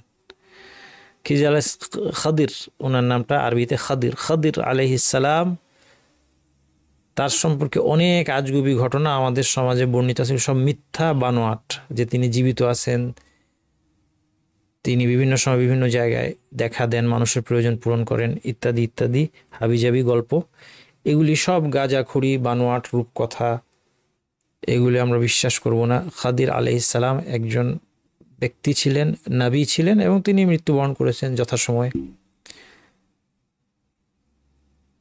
এবং তার সাথে বর্তমানে আমাদের কোনো ধরনের কোনো কানেকশন নাই, এসবগুলো কথা বানানো। যাই হোক, তাহলে দেখেন এখানে তিনটা ক্যাটাগরি। লাস্ট যেটা যে ওয়াজিবও হতে পারে, হাত না পাতলে, কারো কাছে না বললে, না চাইলে যদি বড় ধরনের ক্ষতির আশঙ্কা থাকে অথবা মৃত্যুর আশঙ্কা থাকে, এই ক্ষেত্রে আলেমগণ বলেছেন এই ক্ষেত্রে চাওয়াটা ওয়াজিব, বাধ্যতামূলক। জীবন বাঁচানোর জন্য এখন চাইতে হবে, কারণ এক্ষেত্রে না চাওয়াটা আত্মহত্যার শামিল। তাহলে এই হচ্ছে বিভিন্ন রকমের চাওয়ার বিধান। এরপর এই বাক্যটা আমরা বলেছি, জেনে রাখো, রাসূল বলছেন গোটা জাতি যদি তোমার কোনো উপকার করতে একত্র হয়, তারা তোমার ঠিক ততটুকু উপকার করতে হবে যে আল্লাহ তোমার লিখে রেখেছেন। আর তারা যদি তোমার কোনো ক্ষতি করতে একত্রিত হয়, তারা ততটুকুই ক্ষতি করতে পারবে যে আল্লাহ তোমার জন্য লিখে রেখেছেন। কলম উঠিয়ে নেওয়া হচ্ছে, পৃষ্ঠা শুকিয়েছে, অর্থাৎ সব কিছু নির্ধারিত। তাকদীর নিয়ে আমরা বিস্তারিত আলোচনা করছি ইউটিউবে, আমার তাকদীরের উপর একটা বিস্তারিত আলোচনা আছে। যাদের এই বিষয়ে প্রশ্ন আছে তারা ওইটা শুনবেন আগে। আল্লাহ তাআলা বলছেন, ওমা আসা মুসিবাতিন ফিল আরদি ওয়ালা ফি আনফুসিকুম ইল্লা ফি কিতাবিন ক্বাবলি আন নাবরাআহা ইন্না যালিকা আলাল্লাহি ইয়াসির। পৃথিবীর বুকে কিংবা তোমাদের জীবনে যে বিপদই আসুক না কেন, আমি তা সৃষ্টি করার আগে থেকে একটি কিতাবে সেটা লিপিবদ্ধ আছে, নিশ্চয়ই এটা আল্লাহর জন্য সহজ।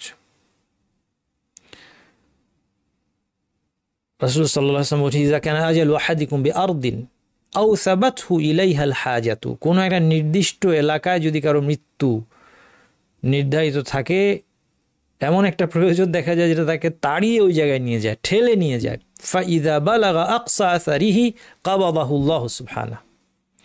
যখন সে সবচেয়ে দূরবর্তী প্রান্তে পৌঁছায়, তারপরে আল্লাহ তার জান কবজ করেন। ফাতাকুলুল আরদু ইয়াউমাল কিয়ামাতি রাব্বি হাযা মাসসাউদাতানি। কিয়ামতের দিন জমিন বলে, এই যে সেই ব্যক্তি যাকে আমার কাছে আমানত রেখেছিলেন। তাহলে যেটা ভাগ্যে লিখিত আছে এটা ঘটবেই। জেনে রাখো, ধৈর্যের সাথে সাহায্য রয়েছে, বিপদের সাথে আছে স্বস্তি এবং কঠিন পরিস্থিতির সাথে আছে সহজতা। আল্লাহ তাআলা বলছেন, সাইয়াজআলুল্লাহু বা'দা উসরিন ইউসরা। কঠিন অবস্থার পর অচিরেই আল্লাহ স্বস্তি দান করবেন। এটা একটা বিরাট সাপোর্ট বিপদগ্রস্তের জন্য, যে এই বিপদ স্থায়ী হবে না, এটা আল্লাহর প্রতিশ্রুতি।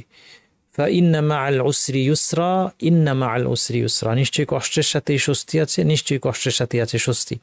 ইবনুল কাইয়িম বলেন, সংকট আল উসর যদিও কোরআনে 2 বার এসেছে, তবুও উভয় জায়গায় এটি আলিফ লাম সহ মারিফা হিসেবে এসেছে, আল উসর।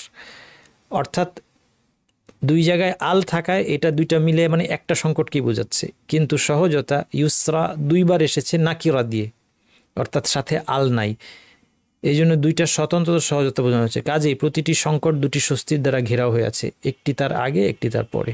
তাই কখনোই একটি সংকট 2টি সহজতার বিজয়ী হবে না। হাফেজ ইবনে রজব বলেন, বিপদের সঙ্গে বিপদ মুক্তি এবং কাঠিন্যের সাথে সহজতার সংযুক্ত হওয়ার রহস্য কি? কারণ যখন বিপদ কঠিন রূপ ধারণ করে, চরমে পৌঁছায়, তার মানে এখন হচ্ছে মুক্তি আসন্ন। কারণ এই সময় বান্দা আর সৃষ্টির কাছে কিছু আশা করে না যে কেউ আমাকে সাহায্য করবে না, সে শুধুমাত্র আল্লাহর সাথে সংযুক্ত হয়ে পড়ে। সৃষ্টি থেকে হতাশ হয়ে যায়, আল্লাহর উপর ভরসা করে। এই সময় তার কাছে সাহায্য চলে আসে। কারণ আল্লাহ বলেছেন ওমাইয়া তাওয়াক্কাল আলাল্লাহি ফাহুয়া হাসবু, যে আল্লাহর উপর তাওয়াক্কুল করে আল্লাহ তার জন্য যথেষ্ট।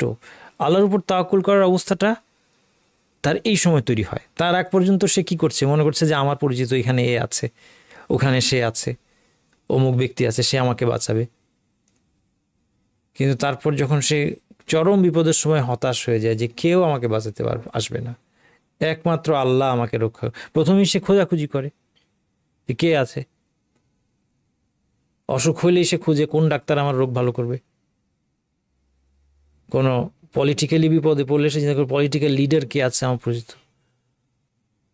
বিভিন্ন সমস্যায় সে এক একজন লোককে খুঁজে, কিন্তু যার আর কোনো হোপ থাকে না মানুষের কাছে, তখন সে একমাত্র আল্লাহর উপর ভরসা করে যে আল্লাহ যদি আমাকে বাঁচায় আমি বাঁচবো। এটা হচ্ছে ট্রু তাওয়াক্কুল। এই খাঁটি তাওয়াক্কুলটা তার যখন আসে অন্তরের মধ্যে, তখন তার জন্য সাহায্য চলে আসে। এছাড়া যখন সে বিপদে বিলম্ব দেখে, বিপদ মুক্তিতে অনেক দোয়া করতেছে, অনেক অনুনয় করছে যে আমি তো দোয়া করি, তাহাজ্জুদে প্রতিদিন দোয়া করছি, এত করে দোয়া করছি, আল্লাহ তো আমার বিপদ দূর করেন না। এই অবস্থায় সে নফসের দিকে ফিরে আসে এবং নিজেকে দোষারোপ শুরু করে যে না, তোমার দোষে তোমার দোয়া কবুল হয় না। এই খুব সূক্ষ্ম পার্থক্য। রিয়াকশন, দুই ধরনের রিয়াকশন হয়। এক ধরনের মানুষ আল্লাহকে দোষ দেয় যে আল্লাহকে এত ডাকলাম আমি সাড়া পাই না। আরেক ধরনের লোক আল্লাহর প্রতি সুধারণা করে, নিজেকে দোষ দেয়। এখানে আকাশ পাতাল পার্থক্য হয়ে যায়। এটা মুমিনের সাথে অবিশ্বাসীর পার্থক্য, অথবা মুমিনের সাথে দুর্বল ইমানদারের পার্থক্য। সে যখন নিজেকে দোষ দেয় এবং সে মনে মনে ভেঙে পড়ে যে আমার গুনাহের কারণে এই অবস্থা, আল্লাহর সামনে সে বিনয়ী হয়, ভেঙে পড়ে, এটা আল্লাহর কাছে অসংখ্য নেক কাজের চেয়ে বেশি প্রিয়। এই জন্য তখন আল্লাহ দ্রুত তাকে মুক্তি দান করেন। সবরের মাধ্যমে একদল লোক দুনিয়াকে জান্নাত বানিয়ে ফেলে। এই লেভেলটা আমরা সাধারণ মানুষ, আমার মতো সাধারণ মানুষের জন্য বোঝা মুশকিল। আন্না নাসরা মা সবর, সবরের সাথেই সাহায্য। প্রথমে আমরা সবরের সাধারণ স্তরটা বুঝি, যেটা আমাদের সবার জন্য ওয়াজিব। সবরের একটা ওয়াজিব স্তর আছে যেটা আমাদের সবার জন্য বাধ্যতামূলক, এটা আমাদের জন্য বোঝা সহজ। আর একটা উচ্চতর স্তর আছে, যে স্তরে যেতে পারলে পৃথিবীটা জান্নাত হয়ে যায়। জান্নাত হয়ে যায় এই অর্থে যে সে সম্পূর্ণ স্যাটিসফাইড হয়, সে যে অবস্থাতেই থাকুক। যেরকম জান্নাতে কোনো ডিস্যাটিসফ্যাকশন থাকবে না, পৃথিবীর অবস্থাটা এরকম হয়। কিন্তু সেটা বুঝে আমাদের কষ্ট দেয়। আগে মৌলিক স্তরটা বুঝি, অন্তত এইটুকু আমাদের সবার থাকতে হবে, অন্তরে কোনো ক্ষোভ না থাকা, আল্লাহর প্রতি ক্ষোভ না থাকা। কেন আল্লাহ আমাকে এই বিপদে ফেললেন, কেন এটা আমাকে দিলেন, আল্লাহ এটা ভালো করেন নাই, হ্যাঁ, এ ধরনের চিন্তা ভাবনা। আস্তাগফিরুল্লাহ, সাবধান। মুখে আল্লাহর বিরুদ্ধে কোনো অভিযোগ করা যাবে না এবং অঙ্গ প্রত্যঙ্গের দ্বারা অনভিপ্রেত কিছু করা যাবে না। যেমন অনেকে বিলাপ করে, বুক চাপড়ায়, চিৎকার চেঁচামেচি, চুল ছিঁড়ে, এগুলি করে। এই তিনটা থেকে মুক্ত হওয়া, এটা হচ্ছে সবরের মৌলিক স্তর, সবার উপর বাধ্যতামূলক। সবরের উচ্চতর স্তর সন্তুষ্টি স্তর। ইবনে রজব রাহমাতুল্লাহ বলেন, তাকদীরের প্রতি সন্তুষ্ট ব্যক্তির অবস্থা হচ্ছে সে নিজে বর্তমান অবস্থায় কোনো কিছুই কামনা করে না। বিপদ দূর হোক এটা নিয়েও তার মাথা ব্যথা নাই। এমনটাই উমর ইবনু মাসউদ রাদিয়াল্লাহু আনহুম প্রমুখ থেকে বর্ণিত হয়েছে। উমর ইবনে আব্দুল আজিজ তিনি বলতেন, প্রতিদিন সকালে আমার অবস্থা হলো আল্লাহ নির্ধারিত তাকদীর ফয়সালার বাইরে আমার আনন্দের কিছু নাই, আল্লাহ আমার জন্য নির্ধারণ করেছেন এটাই। আজাবান লি আমরিল মুমিন, মুমিনের অবস্থাটা কত চমৎকার। ইন্না আমরাহু কুল্লাহু খাইর, তার সমস্ত অবস্থাটাই কি উত্তম। ওয়ালাইসা যাকা লিআহাদিন ইল্লা লিল মুমিন, মুমিন ছাড়া কারোর জন্য প্রয়োজন নয়। ইন আসাবাহু সাররা ও শাকারা ফাকানা খাইরাল্লাহ, তার জীবনে কোনো ভালো কিছু ঘটলে সে শুকরিয়া আদায় করে, এটা তার জন্য ভালো হয়, সে আল্লাহর কাছে প্রয়োজন পায়। ওয়া ইন আসাবাতহু দাররা ও সাবারা ফাকানা খাইরাল্লাহ, তার জীবনে যদি কোনো বিপদ আপদ দুঃখ কষ্ট আসে, সে ধৈর্য ধারণ করে, সেটাও তার জন্য কল্যাণকর হয়। আও কামা ক্বালা আলাইহিস সালাতু ওয়াস সালাম। এই পর্যায়ে যখন একজন মানুষ পৌঁছতে পারে, এটা সবরের উচ্চস্তর, সন্তুষ্টি স্তর। আল্লাহর সিদ্ধান্ত এবং এর ফলাফলের প্রতি সন্তুষ্টি, যে না এটাই থাকুক, আলহামদুলিল্লাহ এটাই ভালো, এর মাধ্যমে আল্লাহ যে অবস্থায় রাখবেন সেটাই আমি চাই। তখন তার জীবনটা সুখ শান্তিতে পরিপূর্ণ হয়ে যায়। কারণ আল্লাহ তাআলা বলেছেন, মান আমিলা সালিহান মিন যাকারিন ওয়া উনসা ওয়া হুয়া মুমিন, মুমিন অবস্থায় কোনো পুরুষ বা নারী যখন নেক কাজ করবে ফালানুহিয়ানহু হায়াতান তাইয়্যিবা, তাকে একটা অগ্রিম পুরস্কার আল্লাহ দিবেন। সেটা কি? তাকে উত্তম জীবন দান করবেন, আর আখিরাতে তার সর্বোত্তম প্রতিদান দিবেন, এটা তো আছেই। এই জন্য এই যে উত্তম জীবন কথা বলা হচ্ছে, পূর্বযুগীয় মনীষীদের কেউ কেউ বলেছেন যে এটা হচ্ছে সন্তুষ্টি এবং যা আছে তাতে তুষ্ট থাকা। আব্দুল ওয়াহিদ ইবনু যায়েদ বলেন, এটা আবুল ওয়াহিদ আসছে ভুলে, আব্দুল ওয়াহিদ হবে। সন্তুষ্টি আল্লাহর কাছে পৌঁছানোর শ্রেষ্ঠ দরজা, অর্থাৎ সব অবস্থায় আল্লাহর সিদ্ধান্তের প্রতি সন্তুষ্ট থাকা। দুনিয়ার জান্নাত, এটাই দুনিয়ার জান্নাত এবং ইবাদতকারীদের বিশ্রামের জায়গা। তাকদীরের প্রতি সন্তুষ্টি। সবরের প্রকারভেদে আল কোরআনে সবর উল্লেখ। সবর তিনটা ক্ষেত্রে করতে হয়, সবর জীবনের সব ক্ষেত্রে করতে হয়। সবর হচ্ছে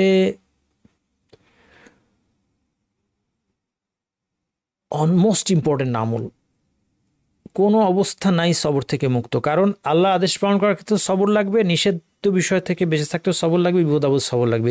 তিন প্রকার, তার প্রত্যেক মুহূর্তে আমাদের সবর দরকার। এই জন্য সবরের বিনিময় জান্নাত হচ্ছে সবরের বিনিময়। সালামুন আলাইকুম বিমা সাবারতুম ফানি'মা উকবাদ-দার, ফেরেশতারা সালাম দিয়ে বলবেন তোমাদের ধৈর্যের কারণে তোমাদের আজকে এই নিরাপত্তা। আল কোরআনে 16 ধরনের বাচন ভঙ্গিতে সবর বা ধৈর্য ধারণের অনুপ্রেরণা দেয়া হয়েছে, আলেমগণ বের করেছেন। আমরা তো আল কোরআন পড়ে যাই, কিন্তু আমরা এগুলো রিয়েলাইজ করি না। আল কোরআনে কখনো সবরের আদেশ দেয়া হয়েছে, যেমন এখানে আল্লাহ তাআলা বলছেন ইয়া আইয়ুহাল্লাযীনা মুস্তাঈনু বিস-সাবরি ওয়াস-সালাহ, ধৈর্য এবং সালাতের সাহায্য নাও। ইন্নাল্লাহা মা'আস-সাবিরিন, ইনশাআল্লাহ ধৈর্যশীলের সাথে আছেন। সবরের বিপরীত অবস্থা থেকে নিষেধ করা হয়েছে, ফাসবির কামা সাবারা উল আযমি মিনার রুসুলি ওয়ালা তাস্তাজিল লাহুম, তাদের শাস্তির জন্য তাড়াহুড়ো করবেন না। এটা হচ্ছে সবরের বিপরীত অবস্থা। কখনো ধৈর্যশীলদের প্রশংসা করা হয়েছে এই আয়াতে, যে লাইসাল বিররা আন তুওয়াল্লু ওয়াজহাকুম কিবালাল মাশরিক ওয়াল মাগরিব, শুধু পূর্ব পশ্চিমে মুখ ফেরানোটাই পুণ্য নয়। ওয়ালাকিন্নাল বিররা মান আমানা বিল্লাহ, পুণ্য কি? মান আমানা বিল্লাহ ওয়াল ইয়াউমিল আখির ওয়া মালাইকাতিল কিতাবি ওয়ান নাবিয়্যিন, যে ঈমান এনেছে আল্লাহর প্রতি, আখিরাত, ফেরেশতা, কিতাব, নবীদের প্রতি। আতাল মাল আলা হুব্বিহি, ভালোবাসা সত্ত্বেও তার সম্পদকে সে দান করে। যাওয়িল কুরবা ওয়াল ইয়াতামা ওয়াল মাসাকিন ওয়া ইবনাস সাবিল, নিকটাত্মীয়, এতিম, মিসকিন, মুসাফির, দরিদ্র মুসাফির, ওয়াসাইলিন, যারা চায় তাদেরকে দান করেন। ওয়াফির রিকাব, দাস মুক্তিতে। ওয়া আকামাস সালাহ, এবং তারা সালাত আদায় করে। আতাজ যাকাত, যাকাত দেয়। ওয়াল মুফুনা বিআহদিহিম ইযা আহাদু, চুক্তি করলে চুক্তি পূরণ করে। ওয়াস-সাবিরিনা ফিল বাসাই ওয়াদ-দাররা, এবার প্রশংসা করছেন কাদের? ধৈর্যশীলদের, যারা বিপদ আপদ, রোগ শোকে, যুদ্ধের সময় ওয়াহিনাল বাস, তারা ধৈর্য ধারণ করে। উলাইকা আল্লাযিনা সাদাকু, তারাই সত্যবাদী। উলাইকা হুমুল মুত্তাকুন, তারাই প্রকৃত মুত্তাকি। ধৈর্যশীলদের জন্য আল্লাহ ভালোবাসার ঘোষণা দিয়েছেন, আল্লাহু ইউহিব্বুস সাবিরিন, আল্লাহ ধৈর্যশীলদেরকে ভালোবাসেন। ধৈর্যশীল আল্লাহর বিশেষ সঙ্গের ঘোষণা দিয়েছে, মাইয়া, যেটা আমরা বলেছি মাইয়া খাসা, ইয়া আইয়ুহাল্লাযিনা আমানু ইসতাঈনু বিস-সাবরি ওয়াস-সালাহ ইন্নাল্লাহা মা'আস-সাবিরিন, আল্লাহ ধৈর্যশীলদের সাথে আছেন, মানে আল্লাহ ধৈর্যশীলদের সাহায্যকারী এবং তাদেরকে হেদায়েত দানকারী। ধৈর্যশীলদের জন্য কল্যাণকর হওয়ার ঘোষণা দেওয়া হয়েছে, ওয়ালা ইন সাবারতুম লাহুয়া খায়রুল লিস-সাবিরিন, ধৈর্যশীলদের জন্য উপকারী এবং তাদেরকে তাদের সর্বোত্তম আমল অনুযায়ী প্রতিদান দেওয়ার ঘোষণা দেওয়া হয়েছে। মা ইনদাকুম ইয়ানফাদু ওয়া ইনদাল্লাহি বাক ওয়ালা নাজিয়ান্নাল্লাযিনা সাবারু, যারা ধৈর্য ধরেছে তাদেরকে আমি প্রতিদান দেব। ওয়ালা নাজিয়ান্নাল্লাযিনা সাবারু আজরাহুম বিআহসানি মা কানু ইয়ামালুন, তাদের সমস্ত কাজের মধ্যে সর্বোত্তম কাজগুলো অনুযায়ী তাদেরকে প্রতিদান দেওয়া হবে। এবং ধৈর্যশীলদের বেহিসাব প্রতিদানের ঘোষণা এসেছে, ইন্নামা ইউওয়াফাস সাবিরুনা আজরাহুম বিগাইরি হিসাব, তাদেরকে কোনো হিসাব ছাড়া পুরস্কার দেওয়া হবে। ধৈর্যশীলদের সুসংবাদ দেওয়া হয়েছে, ওয়ালা নাবলুওয়ান্নাকুম বিশাইইন মিনাল খাউফি ওয়াল জু'i ওয়া নাকসিন মিনাল আমওয়ালি ওয়াল আনফুসি ওয়াস সামারাত ওয়া বাশশিরিস সাবিরিন, তোমাদেরকে কিছুটা ভয়, ক্ষুধা, সম্পদ, জীবন এবং ফসলের ক্ষয়ক্ষতির পরীক্ষা করব। ধৈর্যশীলকে সুসংবাদ দিন, তাদের জন্য সাহায্যের নিশ্চয়তা আছে। আল্লাহ তাআলা যুদ্ধে এই প্রতিশ্রুতি দিয়েছেন সাহাবীদেরকে, বালা ইন তাসবিরু ওয়া তাত্তাকু, তোমরা যদি ধৈর্য ধরো এবং আল্লাহকে ভয় করো, ইয়াতুকুম মিন ফাওরিহিম হাযা ইউমদিদকুম, আর শত্রু এখনই যদি তোমাদের কাছে হামলা করে, ইউমদিদকুম রাব্বুকুম বিখামসাতি আলাফিন মিনাল মালাইকাতি মুসাউইমিন, আল্লাহ 5000 বিশেষ চিহ্নধারী ফেরেশতা পাঠিয়ে তোমাদের সাহায্য করবেন। তাদেরকে দৃঢ়চেতা বলা হয়েছে, ওয়ালা মান সাবারা ওয়া গাফারা ইন্না যালিকা লামিন আজমিল উমুর, যে এটা দৃঢ় সংকল্পের, ধৈর্যটা দৃঢ় সংকল্পের অধিকারীদের কাজ। নেক কাজে বিরাট প্রতিদান এবং বিরাট সৌভাগ্য কেবল ধৈর্যশীলদের জন্য। এই জন্য আল্লাহ বলেন, ওয়ালা তাসবিহু হাসানাতান ওয়া সাইয়্যাতান ইদফা বিল্লাতি আহসান ফাইযা বাইনাকা ওয়া বাইনাহু আদাওয়াতুন কাআন্নাহু ওয়ালিয়্যুন হামীম, যা উত্তম তার দ্বারা মন্দকে প্রতিহত করুন, তাহলে হঠাৎ দেখবেন আপনার সাথে যার শত্রুতা আছে সে আপনার অন্তরঙ্গ বন্ধু হয়ে যাবে। তারপর বলা হচ্ছে ওমা ইউলাক্কা ইল্লা সাবারু, কেবল ধৈর্যশীলরাই এই গুণটা অর্জন করতে পারে। ওমা ইউলাক্কাহা ইল্লা যু হাযযিন আযীম। আয়াত এবং শিক্ষণীয় বিষয় থেকে কেবল ধৈর্যশীলরাই উপকৃত হয় এই ঘোষণা। ইন্না ফি যালিকা লাআয়াতি লিকুল্লি সাব্বারিন শাকুর, নিশ্চয়ই এতে প্রত্যেক ধৈর্যশীল পরম কৃতজ্ঞ ব্যক্তির জন্য নিদর্শন রয়েছে। নিদর্শন নিতে হলে ধৈর্যশীলা নিদর্শন নিতে পারে আল্লাহর আয়াত থেকে। ধৈর্যের দ্বারা কাম্য বস্তু অর্জন হয়, অপছন্দনীয় বিষয় থেকে মুক্তি হয় এবং জান্নাতে প্রবেশ করা যায়। জান্নাতু আদনি ইয়াদখুলুনাহা, আখিরাতের শুভ পরিণাম হলো চিরস্থায়ী জান্নাত, তারা এতে প্রবেশ করবে। ওয়ামান সালাহ মিন আবাহিম আজওয়াজিহিম ওয়া যুররিয়াতিহিম, এবং তাদের মা বাবা, স্ত্রী, স্বামী, সন্তানের মধ্য থেকে যারা নেককার তারাও। ওয়াল মালাইকাতু ইয়াদখুলুনা আলাইহিম মিন কুল্লি বাব, ফেরেশতারা প্রত্যেক দরজা দিয়ে উপস্থিত হবে। সালামুন আলাইকুম বিমা সাবারতুম, এবং বলবে তোমাদের ধৈর্য ধারণের কারণেই আজ তোমাদের নিরাপত্তা বিরাজ করছে। ফানি'মা উকবাদ-দার, আখিরাতের শুভ পরিণাম কতই না উত্তম। ধৈর্যের কারণে দিনের মধ্যে নেতৃত্ব অর্জিত হয়। আল্লাহ তাআলা বনু ইসরাইলের একদল লোকের কথা বলছেন, ওয়া জাআলনা মিনহুম আইম্মা, তাদের মধ্যে থেকে আমি ইমাম বানিয়েছিলাম। এই ইমাম মানে রিলিজিয়াস লিডারশিপ, যাদেরকে দেখে মানুষ দিন শেখে, যাদেরকে অনুসরণ করে আল্লাহর পথে চলে।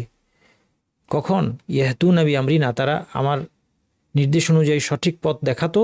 লাম্মা সাবারু, যখন তারা ধৈর্য ধারণ করলো। তাদেরকে ইমাম বানালাম তখনই যখন তারা ধৈর্য ধারণ করলো। ওয়া কানু বিআয়াতিনা ইউকিনুন, এবং আয়াতের প্রতি দৃঢ় বিশ্বাসী, ইয়াকিন রাখতো তারা। এমনিভাবে ইসলাম এবং ইমান বিভিন্ন মাকামের সাথে সবরকে আল্লাহ যুক্ত করে দিয়েছেন। কখনো ইয়াকিনের সাথে সবর, কখনো ইমানের সাথে, কখনো তাকওয়ার সাথে।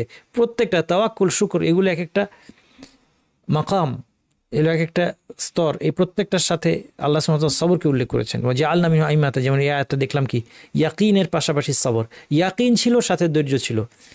হ্যাঁ, এই আয়াতটা আমরা দেখেছি যে যুদ্ধে আল্লাহ সাহায্য করবেন যখন তাকওয়ার সাথে সবর থাকবে। হ্যাঁ, তারপর ইন্না ফি যালিকা লাআয়াত লিকুল্লি সাব্বারিন শাকুর, নিদর্শন নিতে পারবে কি যে শুকরের সাথে ধৈর্য ধারণ করবে। আমাদের আলোচনা আজকে এতটুকু। সুবহানাকাল্লাহুম্মা ওয়া বিহামদিকা আশহাদু আল্লা ইলাহা ইল্লা আনতা আস্তাগফিরুকা ওয়া আতুবু ইলাইক। আপনাদের জন্য একটা আপিল আছে। এখানে মসজিদ ফর কমিউনিটি ডেভেলপমেন্ট, এই মসজিদের কথা আমাদের স্বপ্নের মসজিদ, এটা অনেকবার আপনাদের সামনে বলেছি আগে। এখানে আপনারা আগেও কন্ট্রিবিউট করেছেন, ডোনেট করেছেন।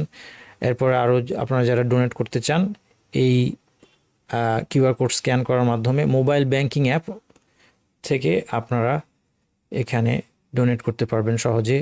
যারা ব্যাংকিং অ্যাপ ব্যবহার করেন, আপনাদের এই মসজিদে দান করার একটা সহজ উপায় করে দেওয়া হয়েছে। আল্লাহ সুবহানাহু ওয়া তাআলা আমরা যা কিছু আলোচনা করলাম এর দ্বারা যেন উপকৃত করেন। আমার এলাকায় এশার জামাত 8:30টায় একটা মসজিদে আছে, আমি সেখানে জামাত পড়ব। ভাইদের মধ্যে যাদের জামাতের সময় হচ্ছে তারা অবশ্যই চলে যান।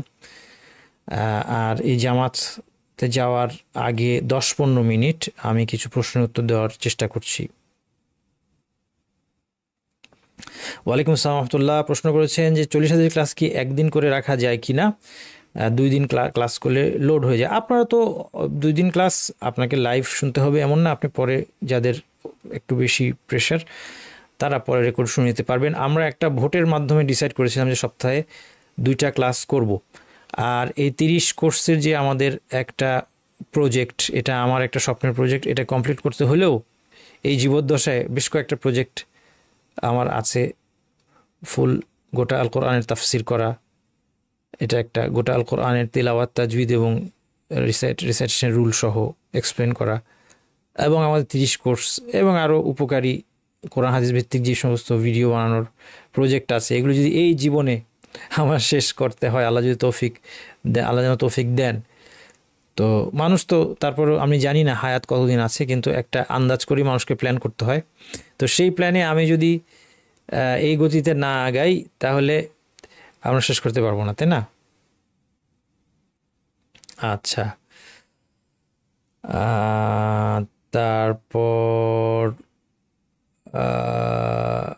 হ্যাঁ, ওয়ালাইকুম আসসালাম। একজন বলছেন can A menstrual women do গোসল অফ এ ডিসিজড ওমেন? হ্যাঁ, কেউ যদি হায়েজ অবস্থায় থাকে তার সে মৃতকে গোসল দিতে কোনো বাধা নাই। ওয়ালাইকুম আসসালাম রহমতুল্লাহ। পরীক্ষা দিতে ভয় পাই, এই সময়টা নিঃশ্বাস বন্ধ হয়ে শ্বাসকষ্ট শুরু হয়, সর্বনাশ।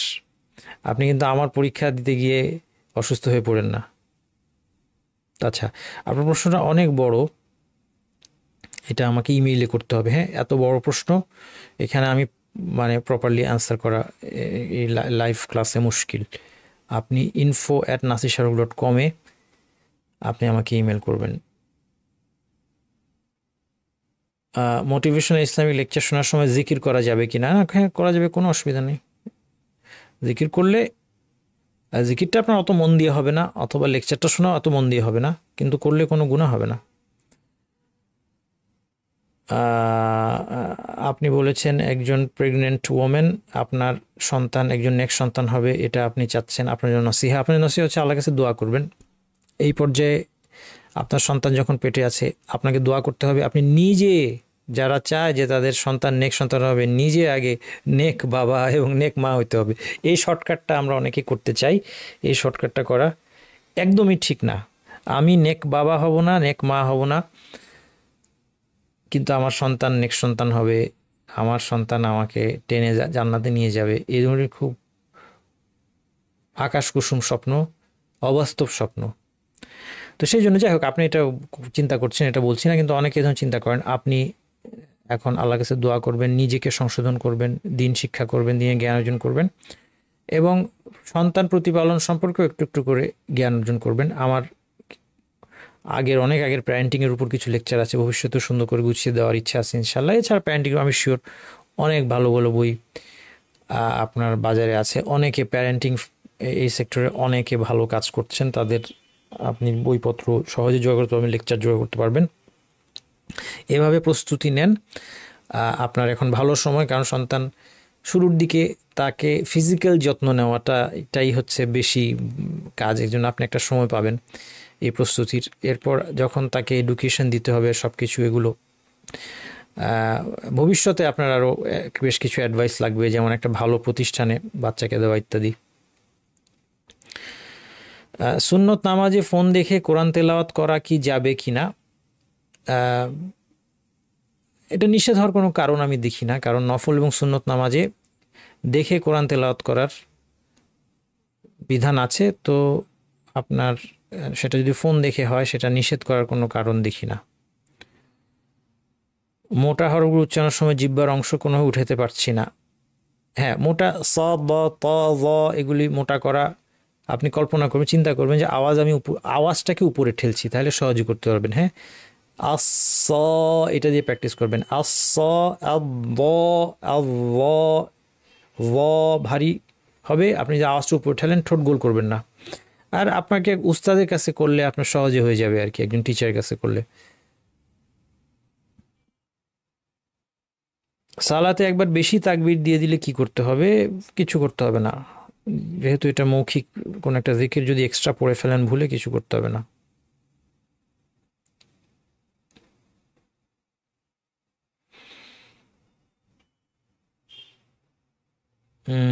আচ্ছা, লম্বা প্রশ্নগুলো আমি এখন স্কিপ করে যাই। হ্যাঁ, আপনারা একটু ইমেল করেন আমাকে ইনশাল্লাহ। হাদিস মুখস্থ করলে কি তাজবিদ রক্ষা করতে হয়? দেখেন, তাজবিদ রক্ষা করা নিয়ে খুব বেশি দুশ্চিন্তা দরকার নাই। তো একটা আছে হচ্ছে আপনার বেসিক একদম হরফ চেঞ্জ হয়ে গেলে সেটা তো সবখানেই মুশকিল, কোরআন হাদিস সবখানে। তো সেটার ব্যাপারে বেশি যত্নবান হবেন। তো আমার কথা হলো যে আপনি হাদিস মুখস্থও করবেন আর তাজবিদ ঠিক করার চেষ্টা পাশাপাশি করবেন, মানে তাজবিদের ভয়ে কোনো কিছু বন্ধ করে দিবেন না। অনেকে তাজবিদ ঠিক করার ব্যাপারটাকে বাড়াবাড়ি রকমের সতর্কতামূলক পর্যায়ে নিয়ে যান, এটা কিন্তু ভালো না। অনেকে এরকম আছে যে নামাজই আমাকে বলছেন যে সালাতে ঠিক মতো তারা মন দিতে পারতেছেন না।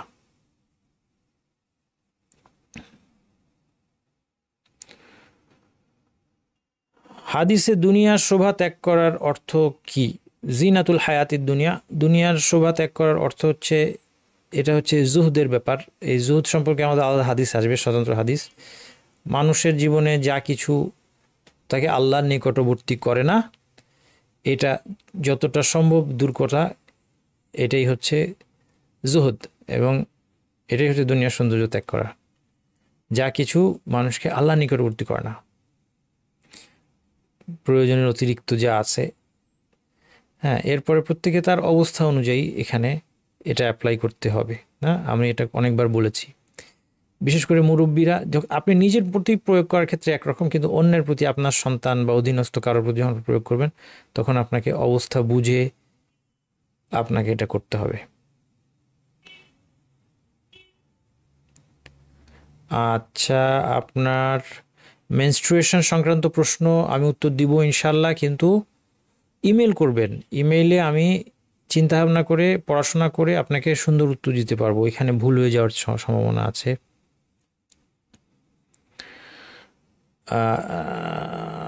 ঋণের বোঝা মাথায় এখন, ওয়ালাইকুম আসসালাম, টুকটাক দান সাদাকা, হ্যাঁ, দান সাদাকা করতে পারবেন, কিন্তু আপনার মানে যেন ঋণ পরিশোধটা হ্যাম্পার না হয়, এটা খেয়াল করবেন। ঋণ, আপনার দান এমন হবে না যেটা ঋণ পরিশোধকে হ্যাম্পার।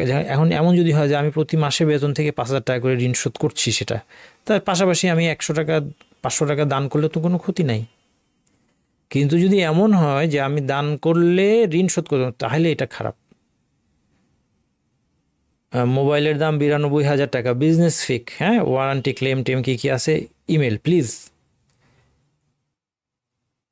মসজিদে নববীর হালাকা কিভাবে অ্যাটেন্ড করবেন? ওখানে গিয়ে অ্যাটেন্ড করবেন, আরবি জানতে হবে। আর অনলাইন অ্যাটেন্ড করা যায় কি না, লাইভ অনলাইন যায় কি না আমার জানা নাই, কিন্তু সব রেকর্ডেড পাবেন আপনি। আপনাকে আরবি শিখতে হবে, এটা তো প্রথম ইয়ে। অথবা একজন আরবি টিচার রাখেন, আপনি হায়ার করেন, যে তার কাজ হবে শুধু আপনাকে এগুলো তর্জমা করে করে শোনাবে। হ্যাঁ, অনেক উপায় আছে আসলে। মানুষ মানে to live no stone unturned, একটা কথা আছে না ইংরেজিতে, এই কথাটা আমার খুব পছন্দ।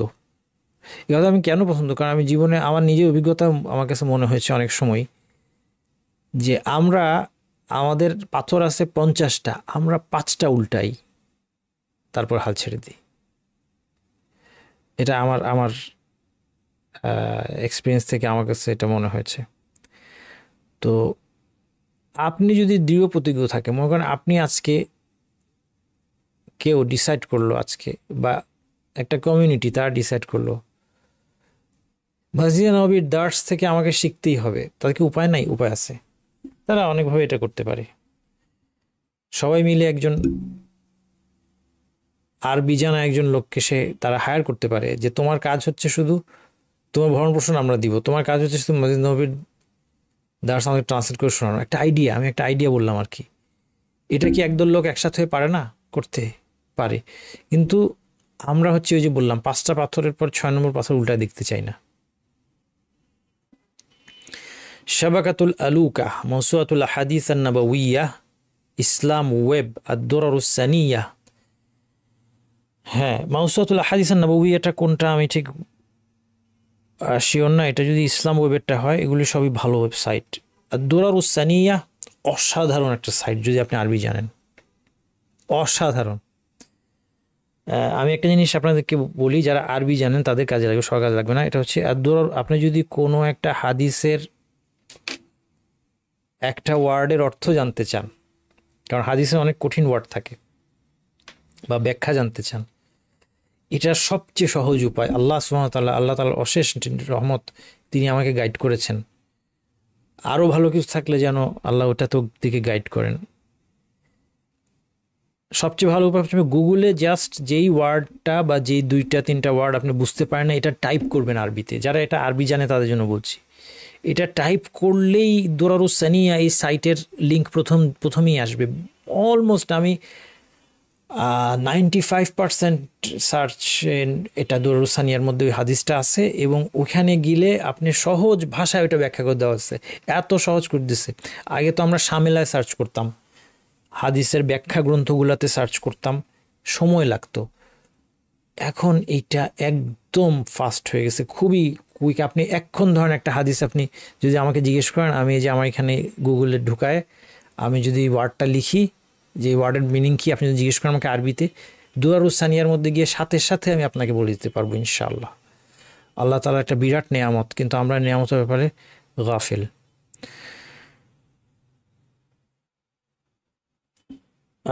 রেজিস্ট্রেশন সংক্রান্ত সমস্যা তো আমি ওই যে আমার সাপোর্টেই ইমেল করতে হবে, ওখান থেকে আপনাকে যা সাপোর্ট দিতে পারে আর কি। হ্যাঁ, আমার কাছে আপনি অনুরোধ করেছেন, আমি আবার বলবো, আপনার নামটা আমি মনে রাখলাম, আমি আবার বলবো যে আপনাকে হেল্প করার জন্য। আল্লাহর কাছে কীভাবে চাইতে হয় এটা শেখানোর জন্য একটা ক্লাস, হ্যাঁ এটা একটা স্বতন্ত্র লেকচার হতে পারে। অবশ্য আমি দিয়েছি, এটা তো আল্লাহর দোয়ার আদব আমাদের গিয়েছে, তাই না? 10 নম্বর হাদিসের আলোচনার মধ্যে গিয়েছে এটা।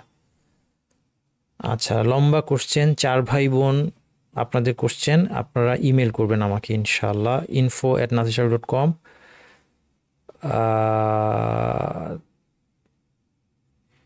আমরা আল্লাহর কাছে টাকা এবং সম্পদ চাই এবং বলি আল্লাহর রাস্তায় খরচ করব, তারপর সেগুলো পেলে টাইম মতো নামাজ পড়ার সুযোগ হয় না, এটা খুব বিপজ্জনক। এই জন্য আল্লাহর কাছে প্রয়োজনে আপনি এভাবে নিঃশর্তভাবে টাকা পয়সা চেয়েন না, কারণ টাকা পয়সা দিয়ে আল্লাহ আপনাকে হেদায়েত দিচ্ছেন না, পথভ্রষ্ট করছেন। আপনি আল্লাহর কাছে জেনারেল দোয়া করেন, রব্বানা আতিনা ফিদ দুনিয়া হাসানা ওয়া ফিল আখিরাতি হাসানা ওয়া কিনা আযাবান নার, আল্লাহুম্মা কফিনি বিহালালিকা আন হারামিক ওয়া আগনিনি বিফাদলিকা আম্মান সিওয়াক। আনকন্ডিশনালি টাকা পয়সা চেয়েন না, অথবা এইভাবে বলেন যে আল্লাহ এইটুকু টাকা পয়সা আমাকে দেন যেটা আমাকে আপনার নিকটবর্তী করবে। যদি টাকা পয়সা আমাকে দূরে সরিয়ে নেয়, কারণ কোরআনের মধ্যে মুনাফিকদের কথা আছে, মিনহুম মান আহাদাল্লাহ লা ইন আতানা মিন ফাদলিহি লানাসাদ্দাকান্না ওয়া লানাকুনান্না মিনাস সালিহিন। তাদের মধ্যে একদল লোক আল্লাহকে প্রমিস করেছে, লা ইন আতানা মিন ফাদলি, সে তিনি যদি আমার তার অনুগ্রহ থেকে দেন, লা আসাদ্দাকান্না ওয়া নাকুনা মিনাস সালিহিন, আমরা লা ইন আতানা মিন ফাদলি লানাসাদ্দাকান্না ওয়া লানাকুনান্না মিনাস সালিহিন, তিনি দেন তাহলে আমরা সাদাকা করব এবং ভালো মানুষ হব। ফালাম্মা আতাহুম মিন ফাদলিহি বাখিলু বিহি, আল্লাহ যখন তার অনুগ্রহ থেকে তাদেরকে দিলেন, তারা এটা দিয়ে কার্পণ্য করলো। ফাআকাবাহুম নিফাক ওয়া তাওয়াল্লাw হুম মুরিদুন, মুখ ফিরিয়ে নিল ধর্ম থেকে। ফাআকাবাহুম নিফাকাম ফি কুলুবিহিম, তাদের শাস্তি স্বরূপ আল্লাহ তাদের অন্তরে কিয়ামত পর্যন্ত ইলা ইয়াউমি ইয়ালকাউনাহু বিমা আখলাফুল্লাহ মা ওয়াআদুহু ওয়া বিমা কানু ইয়াকযিবুন, তারা যে আল্লাহর প্রতিশ্রুতি ভঙ্গ করেছে, মিথ্যা বলেছে, এই জন্য তাদের অন্তরে নিফাক জন্ম তৈরি করে দিলেন।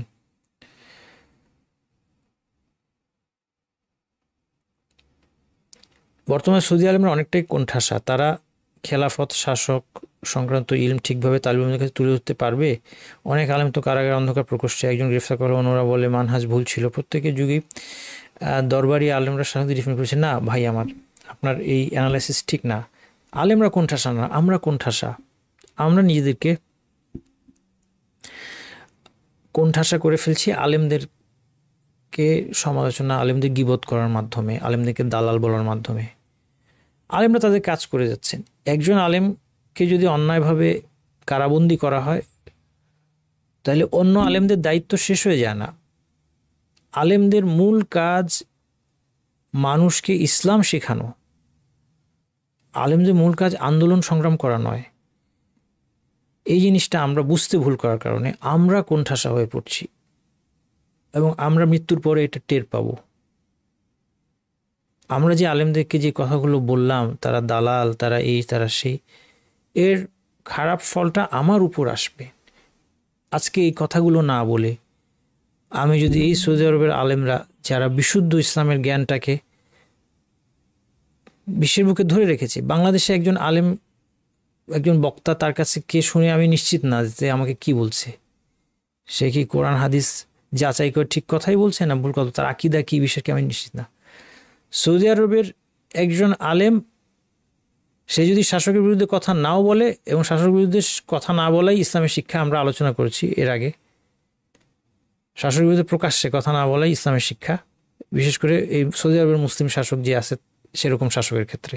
সব দেশের কথা বলছি না, সব দেশের ক্ষেত্রে একই রকম না বিষয়টা, আমি সব দেশের ক্ষেত্রে এটা বলছি না। তারপরেও আমরা বলেছি যে এমনকি যদি ধরে নেন যে শাসক অবিশ্বাসী হয়ে গেছে নিশ্চিত, এবং সে অবিশ্বাসের কাজ প্রকাশ্যে করছে, তারপরেও তার বিরুদ্ধে কথা বলার সময় ইসলামের মূলনীতি মাসলাহা এবং মাফসাদার মধ্যে আপনাকে কম্পারিজন করতে হবে। আপনি আরও বড় বিপদ ডেকে আনবেন না, এবং কি নিশ্চয়তা আছে আপনি যে স্টেপ নেবেন তার ফলে মুসলিমদের কল্যাণ আসবে, কারো হাতে কোনো নিশ্চয়তা নাই। আমরা যেটা করছি এটা হচ্ছে ডেমোক্রেটিক প্রসেসটাকে আমরা বাস্তবায়ন করছি কাফেরদের শেখানো ফর্মুলা অনুযায়ী। আচ্ছা, কথা সেটা না, কথা হলো যে আমরা যদি আজকে এই আলেমরা যারা বিশুদ্ধ জ্ঞানটা দিয়ে যাচ্ছেন, তারা দালাল কি দালাল না এই অনুসন্ধানটা না করে আমরা যদি তাদের কাছ থেকে জ্ঞানটা নিতাম, সে দালাল হলে সে যদি আমার কথা মতে আমার যুক্তিতে সে যদি দালাল এবং জাহান্নামী হয়, সে তো জাহান্নামে যাবে, কিন্তু তার জ্ঞানটা ব্যবহার করে আমি কেন জান্নাতে যাই না? সে তো আমাকে বিশুদ্ধ জ্ঞান শিক্ষা দিচ্ছে, এতে কোনো সন্দেহ নেই, কোরআন হাদিস ভিত্তিক। আর আপনি কেন মনে করছেন যে ইসলাম খালি ওই শাসকের, মানে আমাদের ধারণাটা হয়ে গিয়েছে যে শাসকের জুলুমের বিরুদ্ধে কথা বলার মধ্যে ইসলাম সীমাবদ্ধ না, এবং শাসকের জুলুম বন্ধ হওয়ার জন্য আমাদের নেককার শাসক, ন্যায়পরায়ণ শাসক আসার জন্য আমাদের এই জ্ঞানটা দরকার। কারণ আমাদেরকে ঠিক হতে হবে আগে, তাহলে আমাদের শাসক ঠিক হবে। আমাদের যদি ঠিক হতে হয় তাহলে বিশুদ্ধ জ্ঞান ছাড়া কীভাবে আমরা ঠিক হব? তাহলে আমরাই কোণঠাসা, আলেমরা কোণঠাসা না। আলেমরা তাদের কাজ করে যাচ্ছেন, তারা মৃত্যুবরণ করবেন। কে কোন কারণে জেলে আছে, জেলের বাইরে আছে আমরা জানি না, অন্যায়ভাবে থাকতে পারে, তারা ধৈর্যের কারণে তাদের পুরস্কার পাবে। যারা বাইরে আছে তারা দিন শিক্ষা দিচ্ছেন, তার দিন শিক্ষা তারা পুরস্কার পাবে, তারা আল্লাহ সন্তুষ্টি লাভ করবেন। শুধু তারা নিজেদের সওয়াব না, আমরা যে তাদেরকে দালাল বললাম, গীবত করলাম, আমাদের সওয়াবটাও তারা নিয়ে যাবেন। আমি মৃত্যুর পরে নিঃস্ব অবস্থায়, কোণঠাসা অবস্থায় আমি উপস্থিত হব। আমার নিজেকে নিয়ে চিন্তা করা দরকার, আলেমদেরকে নিয়ে না। হ্যাঁ, 40 হাদিস বইটা আপনি হাদিয়া চেয়েছেন, আপনাকে হাদিয়া দিব, আমি দিব ইনশাল্লাহ। আমি এখনও এটা প্রসেস করতে পারি নাই, কারণ আমাদের যারা অর্ডার করেছেন তাদের সবার কাছে এখনও বই পৌঁছে নেই। আমি আপনাকে দিব। তো আপনার জন্য, আপনার শিক্ষার জন্য বলছি যে এই আজকের হাদিসের আলোচনায় আমরা দেখলাম যে মানুষের কাছে আপনি এমনভাবে চাইবেন না যে আপনি ছোট হয়ে যান, বুঝতে পারছেন? আপনি আল্লাহর কাছে দোয়া করেন যে আল্লাহ যেন আপনাকে অভাবমুক্ত করে দেন, আপনার যেন চেয়ে বই নিতে না হয়। আপনাকে আমার একটা গিফট দিতে কোনো অসুবিধাই নেই, আমি দিব। আমি আগেও বলেছি দিব, আপনি আমাকে ইমেল করেছেন, আমি এখনও প্রসেস করতে পারিনি আমার, এবং আমার কাছে ইমেল অনেকগুলো জমা হয়ে আছে, আমি গত কয়েকদিন ধরে আমি রিপ্লাই দিতে পারছি না। সুকুক বন্ড কি শরীয়ত সম্মত কি না?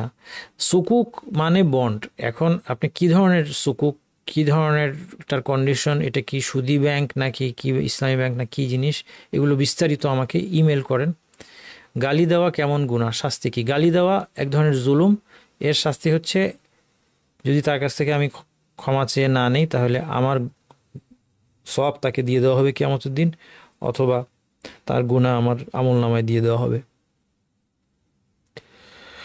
আমার মনে হয় আজকে এতটুকুই থাকুক, আমাদের সালাতে যাওয়ার সময় হয়ে গিয়েছে। সুবহানাকাল্লাহু ওয়া বিহামদিকা আশহাদু আল্লা ইলাহা ইল্লা আনতা আস্তাগফিরুকা ওয়া আতুবু ইলাইক। যারা আপনারা উত্তর পাননি আমাকে ইমেল করবেন ইনশাআল্লাহ।